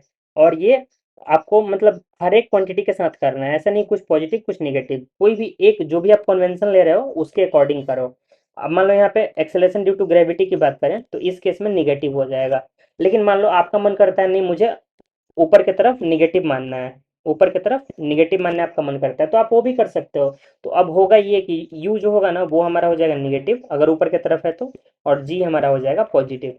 इसके वजह से आंसर गलत नहीं होता है। लेकिन कंडीशन ये है कि आप कोई एक फॉलो करो, बीच बीच में चेंज नहीं करना कि थोड़ा सा ऊपर पॉजिटिव मान लिया, थोड़ा क्वांटिटी के लिए नीचे पॉजिटिव मान लिया। तो आई होप आपको ये वाला क्लियर होगा। देखो यहाँ भी ये लिख रहा है बी कंसिस्टेंट। अगर देखो कभी भी आप किसी क्वांटिटी का डायरेक्शन आप गलती से उल्टा मान लिया, आप मान लिया कि ऊपर की तरफ पॉजिटिव नहीं होकर निगेटिव है, तो क्या होगा, फाइनल आंसर जो आपका प्लस आना चाहिए वो माइनस आ जाएगा, लेकिन मैग्नीट्यूड कभी भी चेंज नहीं होगा, ये श्योर है। तो इसीलिए आपको जैसे कंफर्टेबल लगता हो वैसे आप सॉल्व कर सकते हो। नेक्स्ट केस देखो, मोशन अंडर ग्रेविटी। ये एक स्पेशल केस है यूनिफॉर्मली एक्सेलरेटेड मोशन का। जैसे कोई भी ऑब्जेक्ट आप हवा में फेंकते हो ऊपर की तरफ, वो एक यूनिफॉर्मली एक्सेलरेटेड मोशन में चला जाता है। मतलब उस पर एक कांस्टेंट एक्सेलरेशन लगता है नीचे की तरफ, जिसको हम लोग जी बोलते हैं, एक्सेलरेशन ड्यू टू ग्रेविटी। तो उस केस में मोशन क्या होता है, देखो जो भी हमारी इक्वेशन थी, all the kinematic equations apply, मतलब ऊपर में यहाँ जो हम चार इक्वेशन देख रहे थे ना, बस इसी को यूज करना है, ये चार इक्वेशन जो है। और इसके अलावा एक और इक्वेशन है, s n equals to u plus a by two into two n minus one. ये हमारा distance travelled in nth second होता है।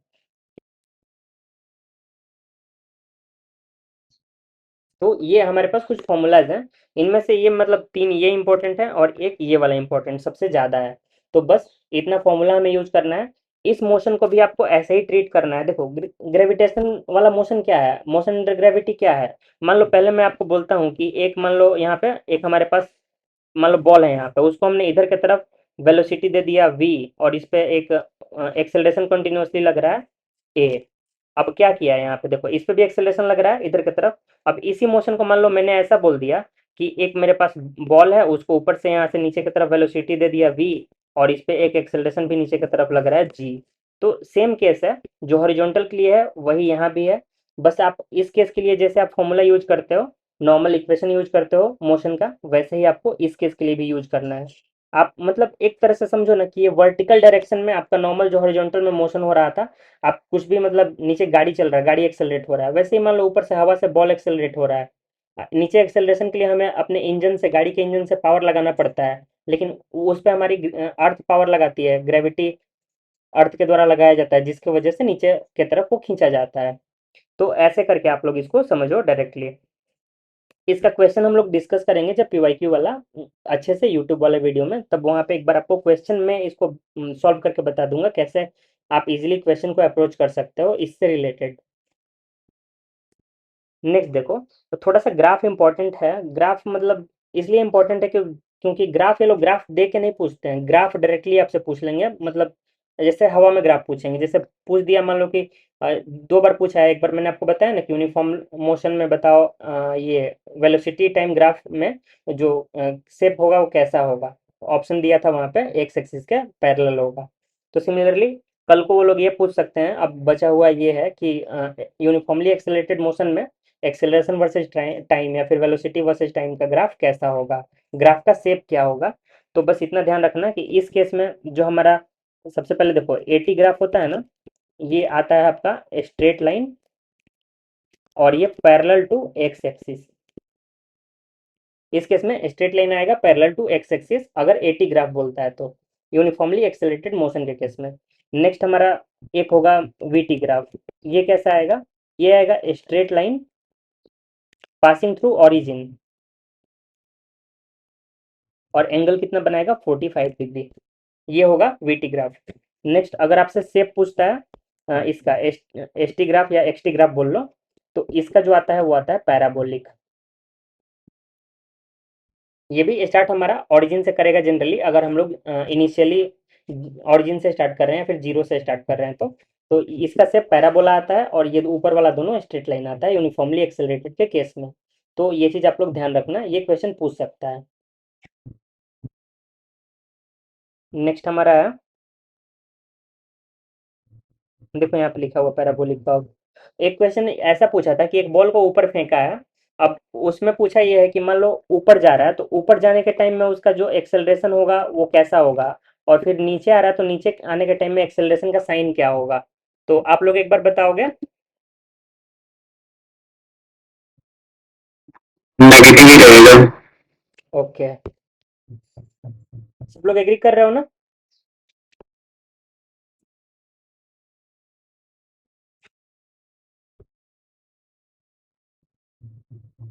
ओके ओके, ठीक है।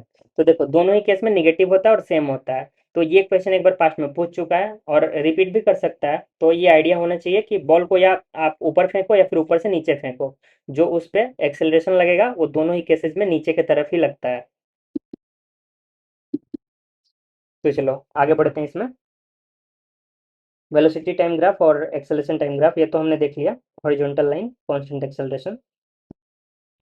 देखो अगर मतलब हमारे पास डेटा दिया हुआ हो तो एक्सेलरेशन कैलकुलेट करने के लिए डीवी अपॉन डी टी, और फिर अगर हमारे पास मान लो अगर कैलकुलेट करना है हमारे पास डेल्टा एक्स यानी कि डिस्प्लेसमेंट, तो उस केस में वी डी टी का इंटीग्रेशन हम लोग करते हैं।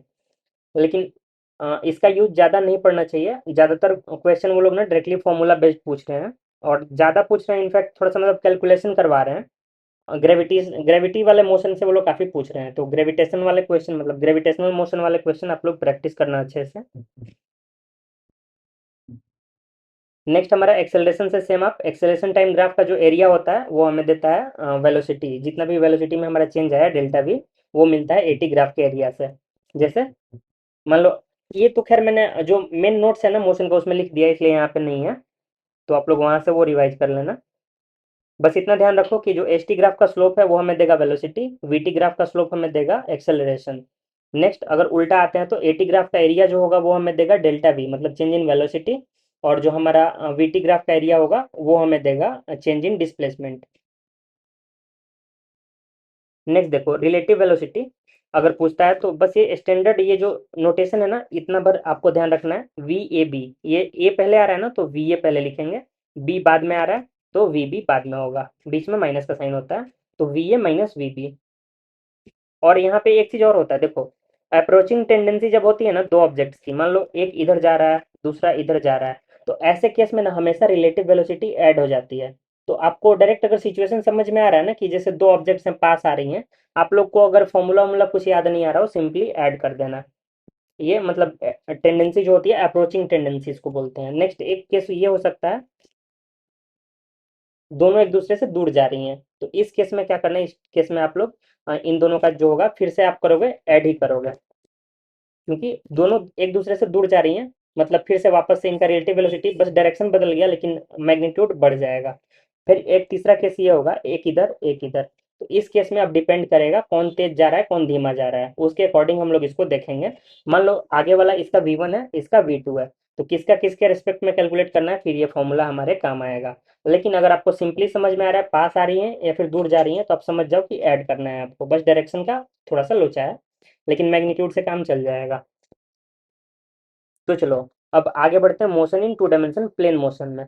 तो देखो टू डायमेंशन मोशन क्या है, ये कुछ अलग नहीं है। मान लो एक बॉल को आपने ऊपर फेंका और एक बॉल को आपने इधर फेंक दिया, इधर वाई डायरेक्शन में एक बॉल आपने फेंक दिया एक्स डायरेक्शन में एक बॉल फेंक दिया, तो बस ये वही मोशन है। जैसे देखो मान लो पार्टिकल को हम ऐसे प्रोजेक्ट कर रहे हैं, इसको इनिशियल स्पीड यू हमने दे दिया एंगल थीटा देके, एक थीटा एंगल पे फेंका, तो अब ये मोशन क्या हो जाता है, इसके दो कंपोनेंट हो जाते हैं, ये हो जाता है यू कॉस थीटा।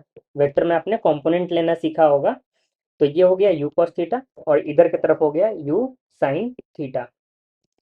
अब आपके पास दो मोशन हो गया, इसको बोल लो ये यू वाई है और इसको मान लो ये वाला हमारा यू एक्स है। तो आप दोनों डायरेक्शन के लिए अलग अलग सॉल्व कर लो, फॉर्मूला ज़्यादा याद करने का कोई ज़रूरत नहीं है क्योंकि एक मिनट मिलता है, एक मिनट में आप ऐसे भी सॉल्व कर सकते हो, कोई बड़ी बात नहीं है। लेकिन अगर आपको फॉर्मूला याद हो जाता है तो वो और अच्छा चीज़ है, क्योंकि एक बार तो डायरेक्ट फॉर्मूला पूछ दिया था। टोटल जो हमारा टाइम होता है ना टी कैपिटल टी, जिसको हम लोग बोलते हैं प्रोजेक्टाइल में, टाइम ऑफ फ्लाइट, हाँ, तो टाइम ऑफ फ्लाइट डायरेक्टली पूछ दिया, इसका क्या फॉर्मूला होता है, तो जिन लोगों को भी याद होगा डायरेक्टली वो लोग आंसर कर दिए होंगे। तो ऐसे करके आप लोग फॉर्मूला याद कर सकते हो, बाकी फॉर्मूला अगर भूल जाओ तो बस इतना याद रखना, प्रोजेक्टाइल मोशन या मोशन इन टू डायमेंशन कुछ नहीं होता है, बस मोशन ऐसा है जिसके दो साइड में अलग अलग कंपोनेंट होते हैं। हाँ सही बताया, टू यू साइन। एक मिनट। हम्म, ये तो खैर सेकंड वाला हो गया आपका, इसके लिए अगर वर्टिकली प्रोजेक्ट किया है, मतलब एक एंगल पे नहीं किया, तब के लिए सेकंड वाला two u upon g. Okay, तो सिंपली आप लोग इसको कैलकुलेट कर सकते हो। यहीं से अगर इसी से कैलकुलेट करना हो तो यहाँ पे देखो यू साइन थीटा ऊपर की तरफ वेलोसिटी है ना, तो देखो मुझे अगर टी कैलकुलेट करना होगा तो मुझे 1 मिनट भी नहीं लगेगा, क्योंकि ये मतलब प्रैक्टिस का थोड़ा सा चीज़ है। देखो मान लो ये जब हाईएस्ट पॉइंट पे जाता है ना, तो जाके एक पॉइंट ऐसा आएगा जहाँ पे ये रुक जाएगा, मतलब इसकी फाइनल वेलोसिटी जीरो हो जाएगी। अब जीरो में से माइनस करेंगे इनिशियल जो हमारा था यू साइन थीटा, और डिवाइड बाई टाइम, ये हमारा आएगा ना। ये एक्चुअली हम लोग टाइम निकाल रहे हैं, डिवाइड बाई जी होगा यहाँ पे, तो डिवाइड बाई जी, और नीचे की तरफ है तो नेगेटिव इक्वल्स टू टी। अब हमें निकालना है टी, टी क्या होता है 2t, तो देखो हमारा डायरेक्टली फॉर्मूला आ गया 2u sin थीटा अपॉन जी। तो अगर कभी याद नहीं है, एग्जाम में याद नहीं आ रहा, तो भी पैनिक नहीं होना है, नॉर्मली आप लोग ऐसे कंपोनेंट लेके सॉल्व कर लो, और आप लोग ये इजीली कर लोगे क्योंकि आप लोग मैथ्स में भी वेक्टर पढ़ रहे हो, तो वेक्टर का कंपोनेंट लेना अच्छे से सीख रहे हो, तो इसका यूज किया करो आप लोग। इससे क्या होगा, अगर दिमाग से उस टाइम पे अगर पैनिक में नहीं आया दिमाग पे, तो आप लोग ये यूज कर लेना। फिर एक बार आप ये चीज समझ लिए ना, तो आपके लिए जो प्रोजेक्टाइल मोशन है बिल्कुल सिंपल है। ये एक ऐसा मोशन है जिसमें एक ही साथ दो टाइप का मोशन हो रहा है, एक हॉरिजॉन्टल में एक वर्टिकल में। आप लोग चाहो तो दोनों को अलग अलग सॉल्व करो, आप लोग चाहो तो एक साथ सॉल्व करो। अब इसमें कुछ खास बातें होती हैं जो आप लोग को हेल्प करेंगे। पहला मतलब इंपॉर्टेंट बात इसमें ये होता है कि इसकी जो हॉरिजॉन्टल वेलोसिटी होती है ना, वो हर एक पॉइंट पे कांस्टेंट होती है। तो आपसे मैं एक क्वेश्चन पूछ सकता हूँ यहाँ पे, ये कि जब वो हाईएस्ट पॉइंट पे पहुंचेगा तो उसकी जो वेलोसिटी होगी वो कितना एंगल बनाएगी एक्सेलरेशन के साथ। जैसे मान लो क्वेश्चन सुनो ध्यान से। हाँ ओके, सब लोग समझ रहे हैं, या करेक्ट। ठीक है। हाँ, तो ऐसे ही मान लो किसी एक, मान लो अलग मोमेंट पे पूछ लिया, जैसे कि एक किसी पॉइंट पे अगर पूछता है तो वो भी आप इसी मेथड से कैलकुलेट कर सकते हो, ऐसे यूज करके। मान लो किसी एक सर्टेन इंस्टेंट पे बोला, तो किसी भी पॉइंट पे आप जाओगे ना, बस एक ही चीज ध्यान रखना होता है आपको। जैसे मान लो ऐसे कुछ पाथ हुआ इस पार्टिकल का, तो ऐसे पाथ में, पैराबोलिक पाथ में, किसी भी पॉइंट पे आप कंसीडर करोगे ना, मान लो यहाँ पे हम लोग स्पीड इसका देख रहे हैं, तो यहाँ पे स्पीड में एक खास बात होगी, इधर का जो कंपोनेंट होगा, मान लो इसकी स्पीड यहाँ पे इस मोमेंट पे v है, तो इधर के यहाँ पे थीटा होगा, तो ये जो हमारा होगा ना v cos थीटा, ये इनिशियली जो हमारा u x था ना उसी के इक्वल होगा। तो ये एक खास बात होती है, खास ऑब्जर्वेशन होता है, इसको आप लोग मतलब ध्यान रखना, एग्जाम में कभी ऐसा कुछ सिचुएशन दे दे तो ये वाला आप लोग यूज करना, कि हॉरिजॉन्टल वेलोसिटी हमेशा कांस्टेंट होती है, सिचुएशन चाहे कुछ भी रहे।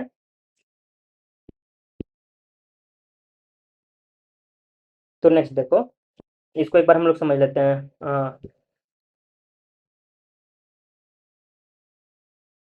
ये मुझे लगता है ना थोड़ा सा इंपॉर्टेंट है, क्योंकि इससे क्वेश्चन वो लोग के पूछने का चांसेस ज़्यादा है, और वो लोग पूछते भी रहते हैं, कभी कभी कोऑर्डिनेट दे के पूछते हैं, कभी कभी डायरेक्टली डेटा दे के पूछते हैं। तो इसके क्वेश्चन आप लोग प्रैक्टिस करना, प्रोजेक्टाइल मोशन के मैं आपको ज़्यादा क्वेश्चंस दे दूंगा, सिमिलर सिमिलर। नेक्स्ट देखो, यही सारा पॉइंट लिखा हुआ है। एक्सेलरेशन जो होता है, देखो दोनों मोशन को अलग अलग एनालाइज करते हैं। देखो सबसे पहले हॉरिजॉन्टल डायरेक्शन में बात करते हैं, तो एक्सेलरेशन जीरो होता है। एक्सेलरेशन कभी वो अपने तरफ से दे भी सकता है, तो एक्सेलरेशन अगर दे देगा ना, तो देखो चेंज कहाँ पे आएगा, मैं आपको वो बता देता हूँ। ये इसलिए आपको बता रहा हूँ क्योंकि 2021 के हिसाब से अगर क्वेश्चन कोई अगर दे दिया तो आप लोग बना पाओ। तो देखो चेंज बस इतना आएगा, ये जो एक्स हम लोग कैलकुलेट कर रहे हैं ना, एक्स को कैलकुलेट कर रहे हैं यहाँ पे you x into T simply लिख दे रहे हैं, स्ट्रेट लाइन मोशन वाला।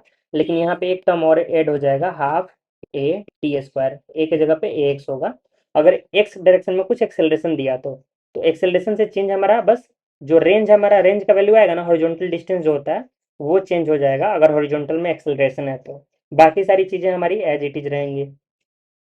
नेक्स्ट देखो, अगर बात करें हम वर्टिकल डायरेक्शन में वर्टिकल मोशन की, तो इस केस में एक्सेलरेशन फिर से कांस्टेंट हो जाता है, ए वाई इक्वल्स टू माइनस जी, मतलब -9.8 या 10 जो भी बोलो। अब यहाँ पे आपको सेम वही इक्वेशन जो ऊपर में हमने पढ़ा है वो आपको लगा देना है। और देखो ये वाला फॉर्मूला, इस पे एक क्वेश्चन ऑलरेडी पूछ चुका है, और ये वाला फॉर्मूला थोड़ा सा याद नहीं रहता है, तो अगर याद नहीं रहता है तो मैं आपको एक बात बता देता हूँ, ये फॉर्मूला कुछ अलग नहीं है। इस फॉर्मूला जो यहाँ पे आपको दिख रहा है ना, इसमें हम लोग एक बार टाइम को मान लो n पुट कर दिया, और एक बार n+1 या फिर n-1 पुट कर लो, उसका जो डिफरेंस आएगा ना वही हमारा ये फॉर्मूला है। तो कभी भूल जाओ कि एस एन क्या होता है, तो एस एन एच सेकेंड में वही होता है ना, जो हमारा मान लो जैसे क्या एन एच सेकेंड 15 सेकेंड की हम बात कर रहे हैं, 15 सेकेंड में कितना चला होगा। तो आप लोग कैसे कैलकुलेट करते हो, आप लोग सिंपली जाके देखोगे कि 15 सेकेंड बाद वो कहाँ पे था, और उसमें से माइनस कर दोगे कि 14 सेकेंड के बाद कहाँ पे था। तो आप लोग ये भी तो कर सकते हो ना, मान लो फॉर्मूला आप लोग भूल जाओ, तो आप लोग ये कर सकते हो कि एक बार निकाल लो कि 15 सेकेंड के बाद वो कहाँ पे था पार्टिकल, फिर सेकेंड टाइम आप ये निकाल लोगे कि वो 14 सेकेंड के बाद कहाँ पे था, और दोनों का डिफरेंस ले लोगे। तो ऐसे आप इसको सॉल्व कर सकते हो। बाकी फॉर्मूला याद हो जाए तो वो और भी अच्छा है।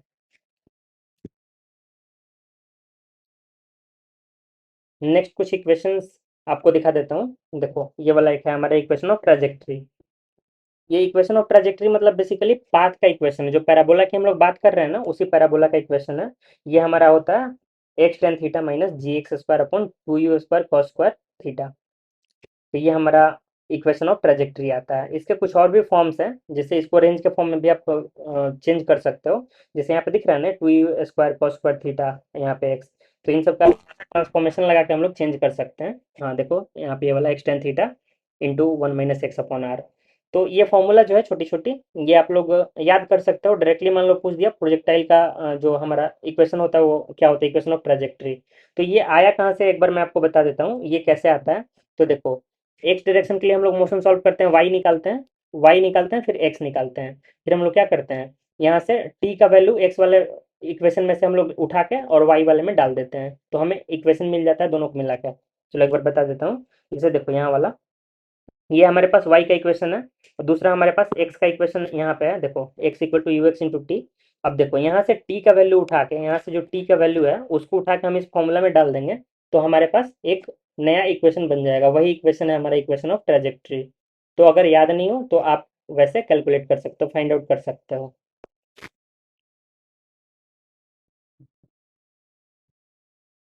नेक्स्ट देखो ये काम का चीज है, यूनिफॉर्म सर्कुलर मोशन। इससे क्वेश्चन भी पूछा है, और ये वाला हमारा पूरे फिजिक्स में काम आता है।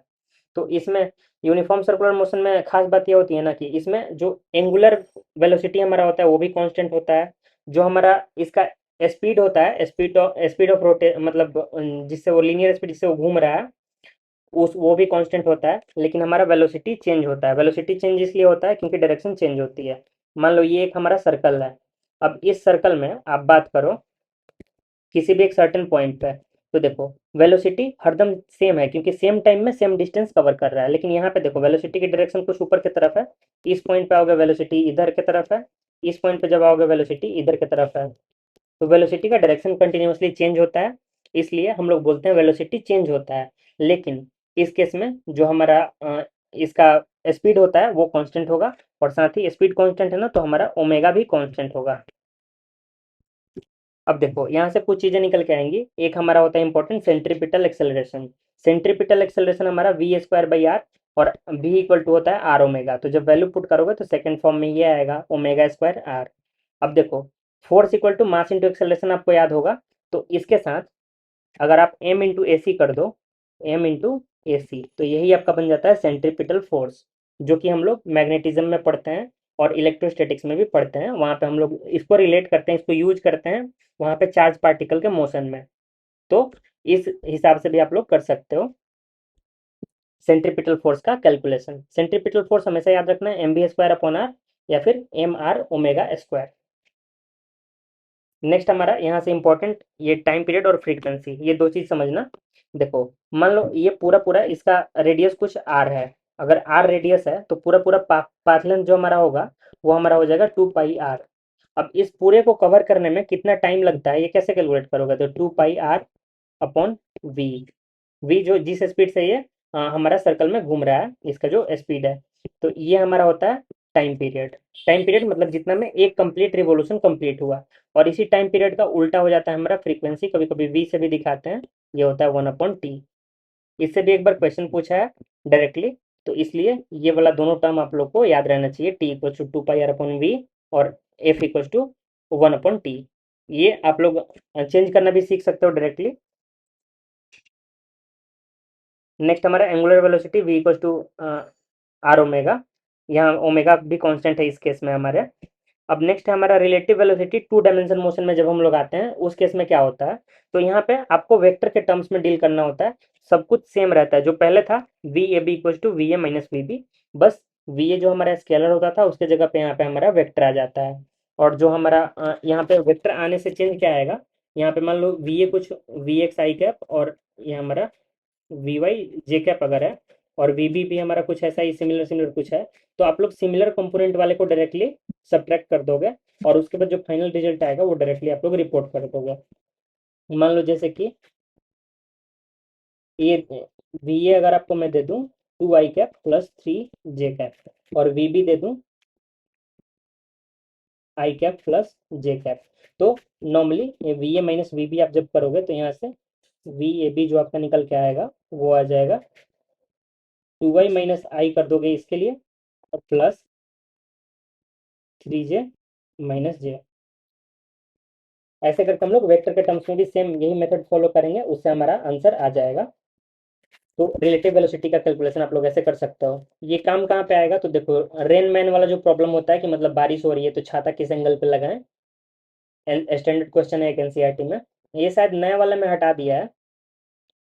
तो उसको सॉल्व करने के लिए, उस सिचुएशन को सॉल्व करने के लिए ये वाला यूज होता है हमारा रिलेटिव वेलोसिटी। लेकिन मुझे ज़्यादा ठीक लगता है कि इसको कंपोनेंट में लेके सॉल्व करना। जैसे मान लो रिलेटिव वेलोसिटी दिया हुआ है, लेकिन एक वेक्टर अगर आपको दे दिया डायरेक्टली, तो आप कंपोनेंट लेके डायरेक्टली भी तो सॉल्व कर सकते हो, वैसे थोड़ा कन्फ्यूजन का चांस कम रहता है। तो वैसे सॉल्व करने में ज़्यादा जैसे आपको कंफर्टेबल फील होता है आप वो मेथड फॉलो करो।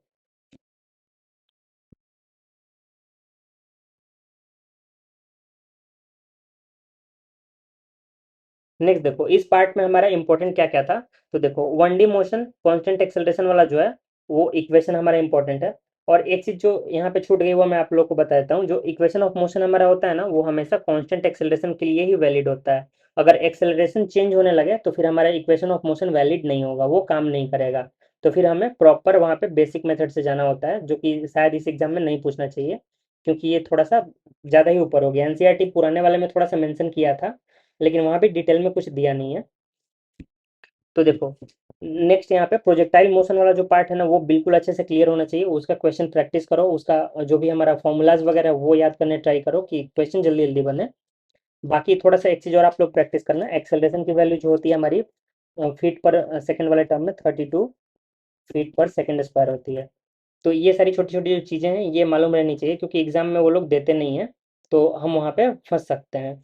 तो एक्सेलरेशन की वैल्यू अलग अलग यूनिट्स में क्या है वो, और यूनिट कन्वर्जन पे थोड़ा सा ध्यान देना, मतलब एग्जाम में भी जैसे वहाँ पे क्या यूनिट, जैसे सेंटीमीटर पर सेकंड लिख दिया धीरे से, तो वो उसकी वजह से आंसर गलत ना हो।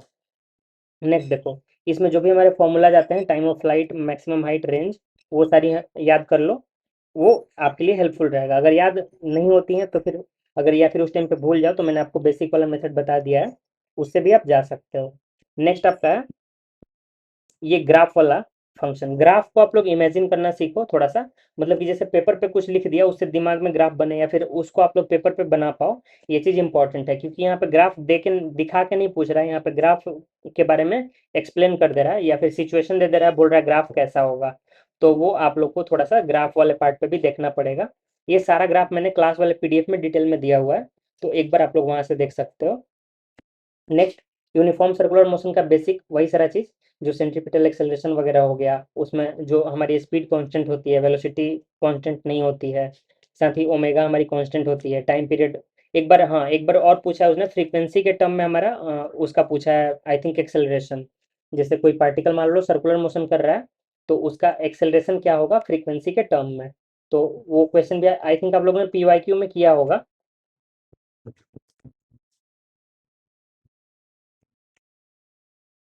आप लोग में से किसी ने किया है वो वाला क्वेश्चन जिसमें फ्रीक्वेंसी के टर्म में एक्सेलरेशन पूछा है?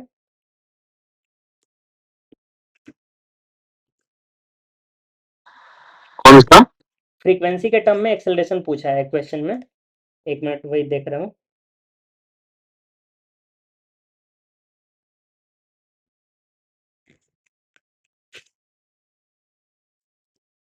आई थिंक 2 डायमेंशन वाले चैप्टर में पूछा है।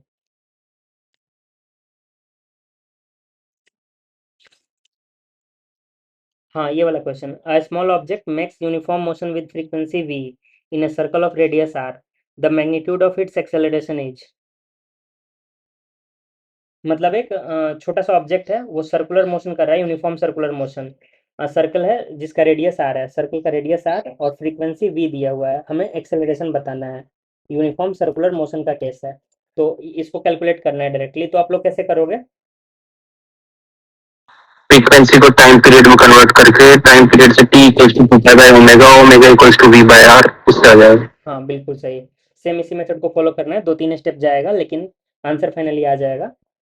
अगर किसी को डाउट हो तो चलो करके भी देख लेते हैं इसको। देखो, सबसे पहला हमारा वो फ्रीक्वेंसी क्या आता था, ओमेगा अपॉन 2 पाई, ये हमारा आता है फ्रीक्वेंसी।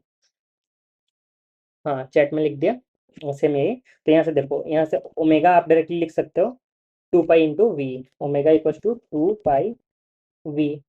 और हमारा एक्सेलरेशन क्या होता है, आर ओमेगा स्क्वायर। तो यहाँ से देखो, आर हमारा कैपिटल वाला है, तो आर और ओमेगा का स्क्वायर हमने कर दिया 2 पाई वी का स्क्वायर। तो यहाँ से आंसर डायरेक्टली आ जाएगा 4 pi square v square r.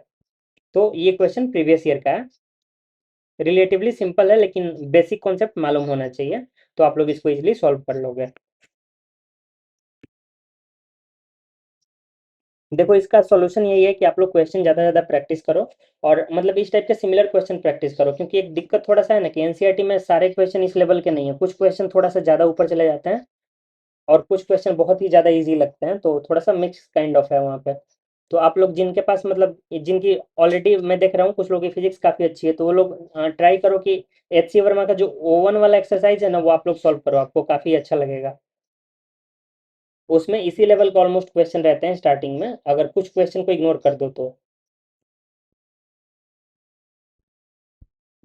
तो हमारा ये वाला 3 चैप्टर का एक तरह से समरी है। इसमें जो बेसिक बेसिक इंपॉर्टेंट पार्ट है वो मैंने मेंशन किया है बस। ये वाला पीडीएफ इसको कंप्लीट क्लीन करके मैं आपको दे दूंगा, एक बार एग्जाम से पहले रिवाइज इसका थोड़ा सा हेल्प लेके कर सकते हो। बाकी जो मेजर चीज़ें हैं वो क्लास वाली नोट्स में है, तो वहाँ से आपको सारी मिल जाएंगी। एक्चुअली मैंने सोचा था कि आप लोग आउट आउट होगा या कुछ क्वेश्चन वगैरह होगा तो उसमें थोड़ा सा टाइम जाएगा, लेकिन अ, उसके वजह से टाइम हमारा अच्छा खासा लग रहा है बच गया। ये स्टार्टिंग का इजी था।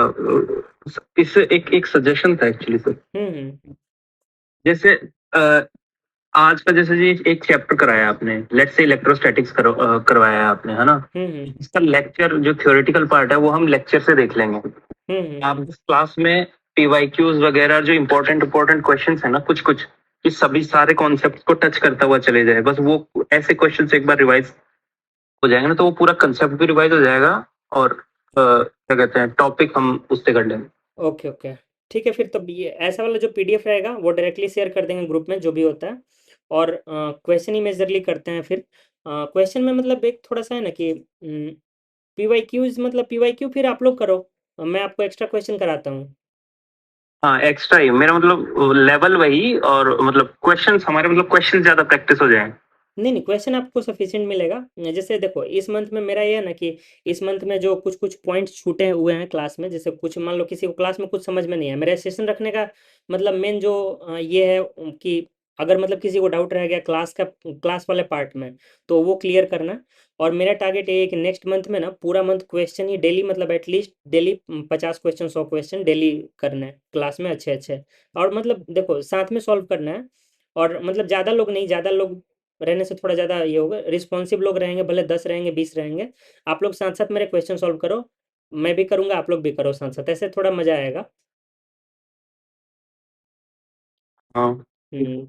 तो आप लोग अगर सब लोग एग्री हो तो कोई दिक्कत नहीं, हम लोग वैसे करेंगे, क्योंकि वैसे भी मैं देख रहा हूँ डाउट वाले जो मतलब या तो बिल्कुल अच्छे लोग हैं जो पढ़ने में अच्छे हैं, कोई दिक्कत नहीं है मेजर इस पोर्शन में, या फिर मतलब ऐसा डाउट वाले जो लोग हैं ऑलरेडी वो लोग पढ़ भी नहीं रहे हैं, तो कोई मुझे भी मतलब पड़ी नहीं है पढ़ाने की। तो इसलिए हम लोग क्वेश्चन वाले पार्ट में ही फिर जाएंगे, जब आप लोग ऑलरेडी थ्योरी अच्छे से कवर कर रहे हो तो फिर फालतू हम लोग इधर ज़्यादा थ्योरी डिस्कस नहीं करेंगे, क्वेश्चन ही करेंगे। हाँ, वही थोड़ा वो रहेगा। ओके। बाकी लोग भी एग्री हो? आप लोग में से जो लोग भी इंटरेस्टेड हो बोल दो, कोई दिक्कत नहीं है। सर। ओके। ओके। एक्चुअली देखो, मैं भी फ़िल्टर कर रहा हूँ, ये पहला क्लास है और अभी थोड़ा-सा आगे जाते-जाते ना फ़िल्टर हो जाएगा काफ़ी अच्छा खासा। और मतलब लास्ट में ऑलमोस्ट मुझे भी कम ही लोग चाहिए जो थोड़ा-सा मज़ा आए ऐसे पढ़ने में, साथ-साथ क्वेश्चन बनाने में। क्योंकि देखो थ्योरेटिकल नॉलेज अच्छी खासी मतलब सबके पास है, लेकिन बात वही है कि क्वेश्चन हम जितना प्रैक्टिस कर लेंगे उतना आगे निकलेंगे। तो कम लोग रहें, अच्छे से करें, वो मतलब मेरा टारगेट है। और साथ-साथ आप लोग भी जैसा लगता है, जैसे आप आपने आज सजेशन दिया ये क्वेश्चन वाला, ये मैं भी सोच रहा था, लेकिन मुझे पता है क्या लग रहा था, जैसे मुझे मतलब डीएम आता है, डाउट का अलग-अलग, मतलब काफ़ी ज़्यादा आता है। तो मुझे इसलिए लगता है कि लोगों को डाउट आ रहा है, पढ़ रहे हैं, तो इसलिए मैंने सेशन रखा था। लेकिन मुझे लग रहा है कि जिनको डाउट आ रहा है उनको अपने डाउट का कोई मतलब चिंता नहीं है। तो इस रीज़न से मैं भी यही सोच रहा हूँ कि चेंज करते हैं हम लोग, क्वेश्चन ही करते हैं बस। किसी को डाउट होगा तो वो जैसे टॉपिक टच होगा ना, हुँ। जैसे क्वेश्चन का वो टॉपिक टच होगा, वो उस टाइम पे पूछ लेंगे। नहीं, एक्चुअली होगा ये ना कि थोड़ा हम लोग अच्छा क्वेश्चन करने लगेंगे ना जब, तो आधे लोग ऐसे ही फ़िल्टर हो जाएँगे। तो कोई दिक्कत नहीं है, खैर हम लोग करते हैं, नेक्स्ट क्लास है। ऐसा जो मान लो जैसे ऐसे समराइज्ड पीडीएफ है, जैसे ये वाला पीडीएफ आप देख रहे हो, ऐसा पीडीएफ आप लोग को चाहिए या फिर ऑलरेडी आप लोग के पास है? चाहिए सर। ओके। तो चाहिए तभी मैं प्रिपेयर करूँगा, अदरवाइज़ कोई मतलब दिक्कत नहीं है। ओके, ठीक है। ठीक है, ये पीडीएफ कर देते हैं और फिर से डेली टारगेट रखेंगे। देखो ऑलमोस्ट 2 आवर्स का रखते हैं। आप लोग मतलब इवनिंग में ही मतलब ज़्यादा कम 2 आवर्स में कितना क्वेश्चन हम लोग कर सकते हैं? हम लोग 50 क्वेश्चन का टारगेट रखते हैं 1 दिन में। पूरा एक चैप्टर एक दिन का पूरा जितना भी टॉपिक हो उसमें 50 लगे 60 लगे, वैसे वैसे ज्यादा बेटर है। ओके, ठीक है, तो फिर कल इलेक्ट्रोस्टैटिक्स से शुरू करते हैं, कोई दिक्कत तो नहीं है? नहीं।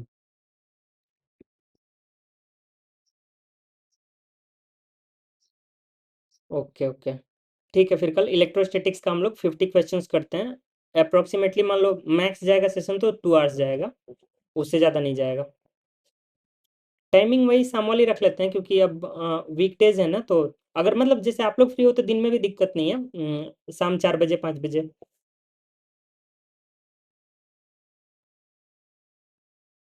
ओके, आप लोग जैसा बोलो। नहीं, 9 थोड़ा ज़्यादा लेट हो जाता है ना, जैसे बहुत लोग बोलने लगते हैं कि नहीं, कि 10 के बाद नहीं करना है।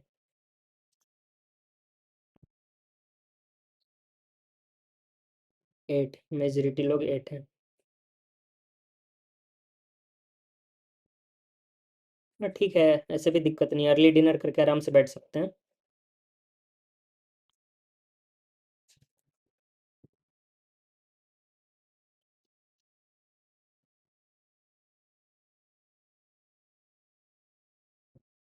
देखो मैं एक्चुअली मेरा मन है कि आप लोग के साथ मैथ्स का भी आराम से हम लोग क्वेश्चन करें, क्वेश्चन प्रैक्टिस करें। मुझे मतलब सही बोलूँ तो मतलब पढ़ाने में उतना मज़ा नहीं आ रहा है वहाँ भी, इसीलिए मैंने भी पहले सोचा कि मैथ्स का भी साथ साथ प्रैक्टिस करते हैं, लेकिन एक्चुअली फिजिक्स एक बार शुरू कर दिया है ना, तो उसको बीच में छोड़ना ठीक नहीं है, इसलिए सोच रहा हूँ कि फिजिक्स खत्म कर लूँ इस मंथ में।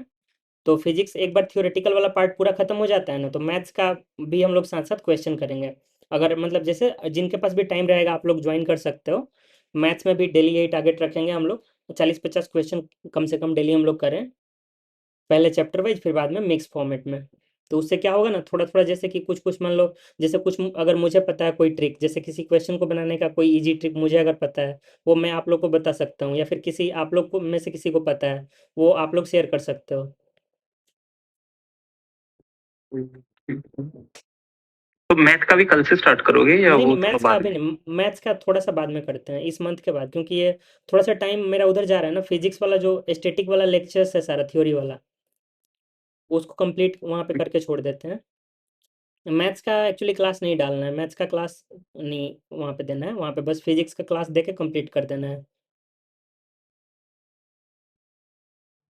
एक्चुअली मेरे पास भी इस मंथ टाइम ज़्यादा है, अगले मंथ से टाइम कम है, तो ऑब्वियसली मतलब मेरा एफर्ट रहेगा, आप लोग जो भी मतलब 10-20 लोग जो भी हो गए, जो मतलब अच्छे से साथ साथ कर रहे होगे, जो लोग सीरियस हो, सीरियसली सीरियस हो, बस वो लोग साथ में रहना। बाकी अगर ज़रूरत पड़ा तो ग्रुप अलग करके उसको कैरी करेंगे, क्योंकि देखो सीट 300 है, सबका होना नहीं है, तो फालतू मतलब इतना भी ज़्यादा ये नहीं करना चाहिए, जो लोग मेहनत करेंगे उनका होगा।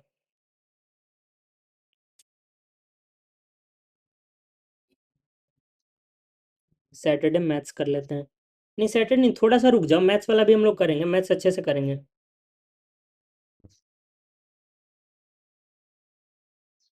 कल से आप लोग इलेक्ट्रोस्टैटिक्स के लिए सब लोग एग्री हो? इलेक्ट्रोस्टैटिक्स का क्वेश्चन कल से शुरू करते हैं।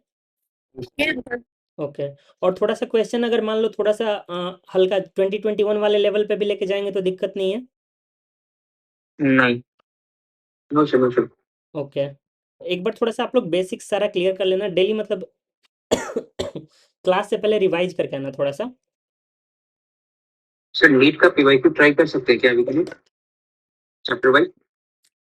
हाँ ट्राई कर सकते हो, लेकिन नीट वाला का सिलेबस जो है ना 60% ही मैच करता है हम लोग से, 65%।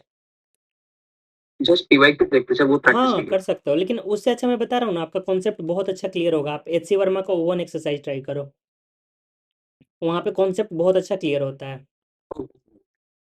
अगर बुक नहीं है तो मैं शेयर कर दूंगा। ये सब प्लीज शेयर कर दीजिएगा। ठीक है, ग्रुप में। आप लोग को उसमें भी कोई डाउट है ना, आप लोग मार्क करके रखना, हम लोग क्लास में डिस्कस उसको भी कर लेंगे।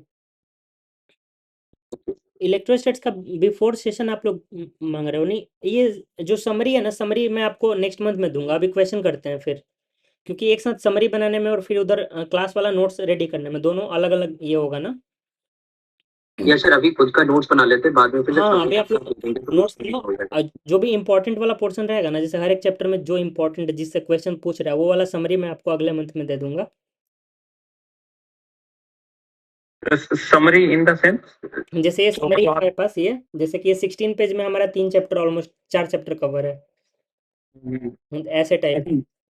ये वाली बाद में दे देना चाहिए, मुझे हाँ लगा वो जो लेक्चर्स आप डालोगे उनके नोट्स नहीं नहीं, वगैरह वो बात। उसका नोट सारा उसी टाइम पे मिल जाएगा।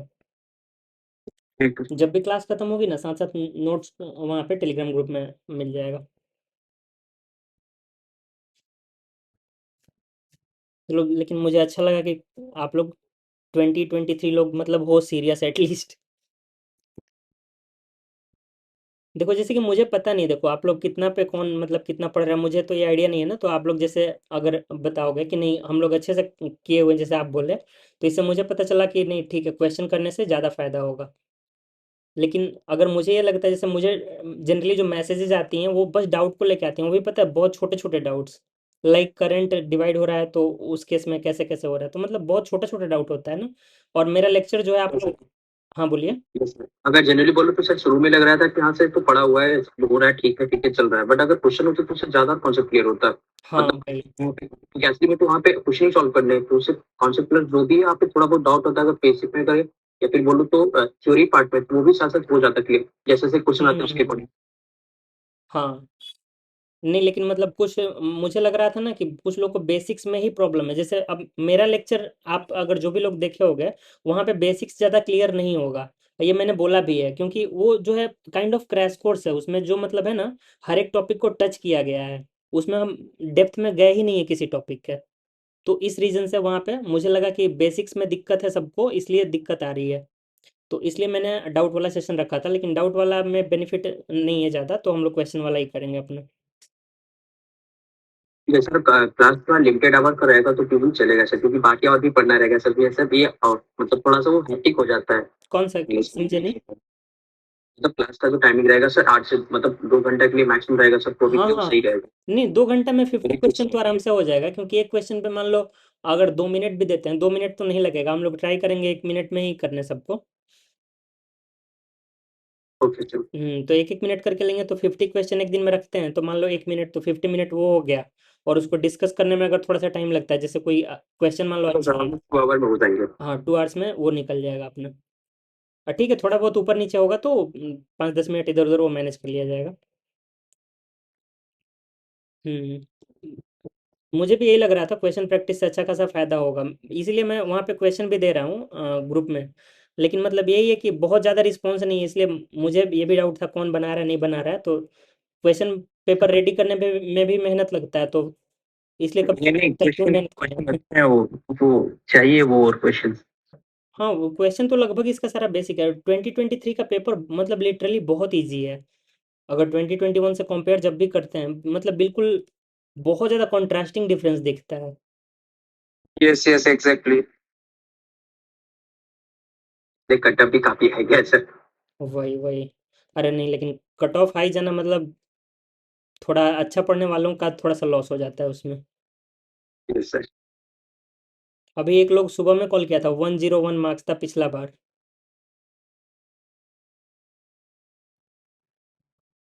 सर बोल रहे हैं कि क्लास क्या खत्म हो गया है? हाँ, ये वाला हम लोग यहाँ पे ये करते हैं, इसका कल से हम लोग इलेक्ट्रोस्टैटिक्स से क्वेश्चन शुरू करते हैं अच्छे से। अच्छा तो सर जो इलेक्ट्रोस्टैटिक्स का अपने जो वीडियो बनाया है वो सब पूरा देख के आना पड़ेगा क्या? अगर पढ़ा हुआ है चैप्टर पहले से तो फिर देखने का जरूरत नहीं है, फिर आप खाली नोट्स देख लेना। देखो, तो सबसे मतलब इम्पोर्टेंट टाइम है अभी। तो मैं तो आज से ही शुरू किया हूँ तो मतलब ये जो सेशन हो रहा है तो इसमें एक्चुअली हो क्या रहा है? रिवीजन हो रहा है या फिर मतलब पूरा एकदम अच्छे से पढ़ रहे हैं या फिर क्वेश्चन सॉल्व हो रहा है?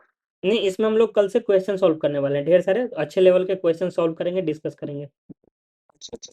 हम्म। ओके, तो कल कल भी क्लास होगा ना? हाँ, कल भी होगा, 8 to 10 डिसाइड हुआ है। अच्छा एक मतलब रात के 8 से 10 बजे तक। हाँ हाँ। ओके, और जो सैटरडे संडे उस वो भी 8 to 10 रहेगा? हाँ, सब दिन सेम रखेंगे। अच्छा, सब दिन सेम रहते हैं तो आज हाँ आज बस मतलब ऐसे ही क्लास था?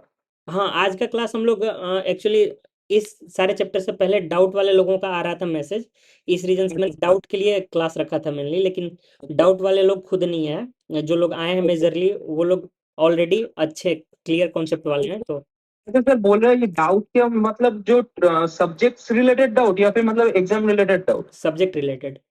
एग्जाम रिलेटेड अब डाउट क्या आएगा? नहीं नहीं मतलब बहुत सारे लोगों का डाउट रहता है ना कि मतलब हम लोग दे सकते कि नहीं उस टाइप का मतलब कुछ। अरे नहीं, वो तो खैर नोटिफिकेशन क्लियर हो जाएगा। एग्जैक्टली। हाँ एग्जैक्टली एग्जैक्टली। अरे नहीं, देखो अब मतलब उसके लिए वीडियो बनाना फालतू, बस वो व्यूज के पीछे भागने में हाँ हाँ हो जाएगा वो। हाँ हाँ हाँ वो तब तब ठीक है। हम लोग वो करने वाले हैं जिससे फायदा हो सबका। हाँ हाँ जरूर जरूर श्योर। वही।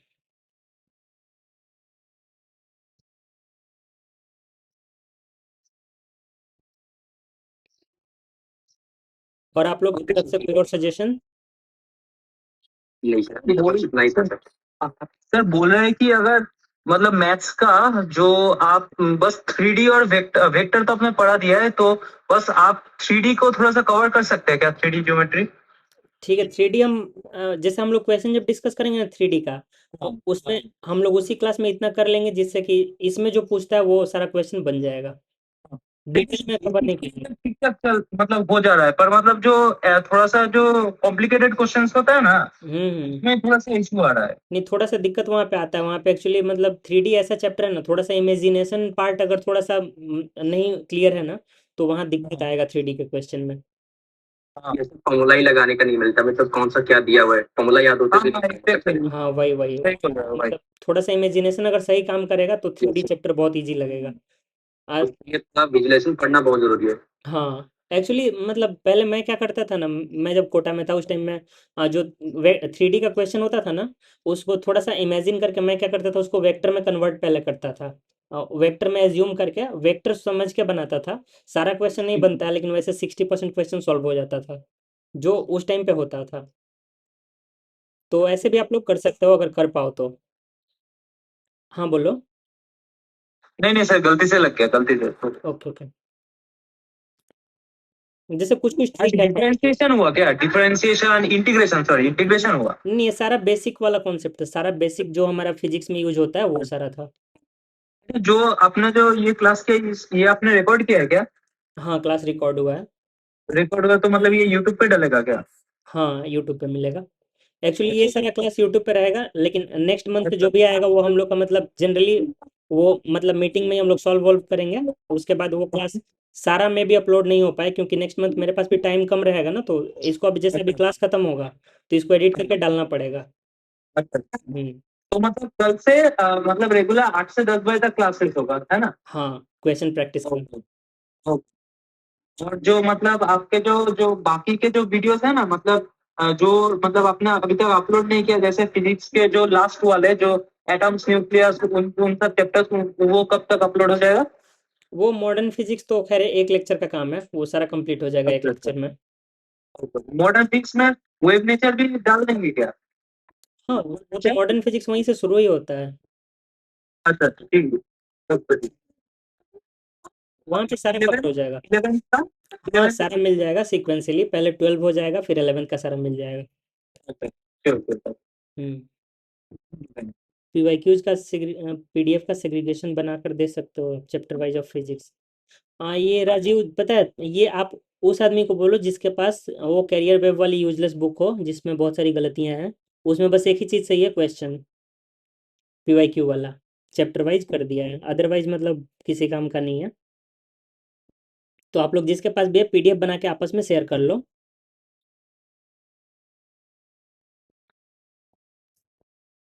आई थिंक कुछ लोग के पास है, मुझे मैसेज किया था कुछ लोगों ने कि सर गलती बहुत है।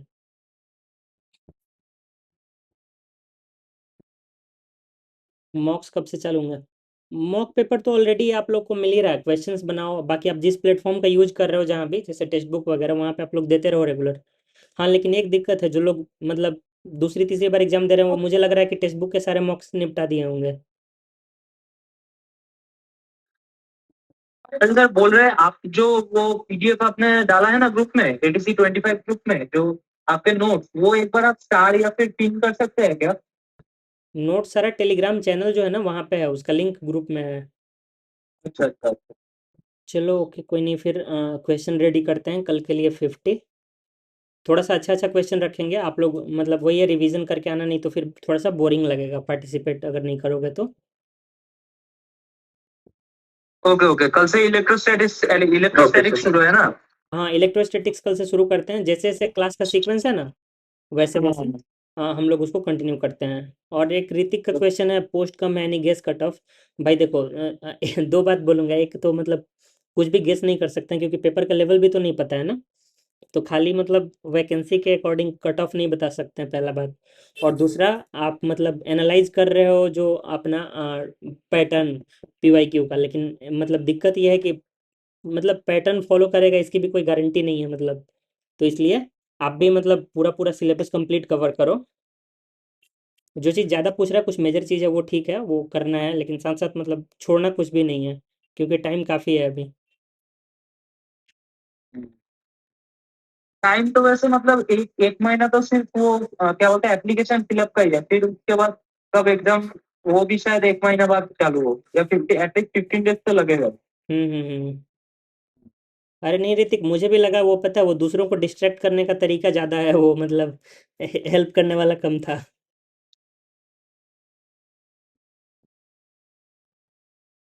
कोई नहीं, चलो ऐसे भी कंपटीशन कम हो रहा है। कहाँ सर, कंपटीशन तो और बढ़ रहा है। ये सब इतने यूट्यूब चैनल से सब बच्चे आ जाते हैं।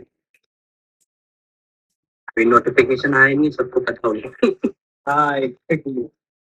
कोई नहीं, फिर हाँ, चलो अब तो लोग ए वाले कल वाले क्या करेंगे उनको पता है, अरे उनको खुद पता नहीं है वो लोग क्या करेंगे।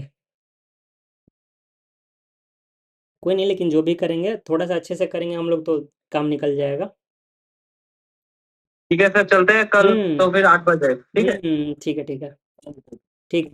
ठीक है, फिर तब सेशन एंड करते हैं। Okay sir. आप लोग इतना मेहनत कर रहे हो, सिलेक्शन जरूर होगा, ऐसा थोड़ी है, सीट काफ़ी है। ओके, फिर कल आओ आप लोग, सेशन एंड करते हैं।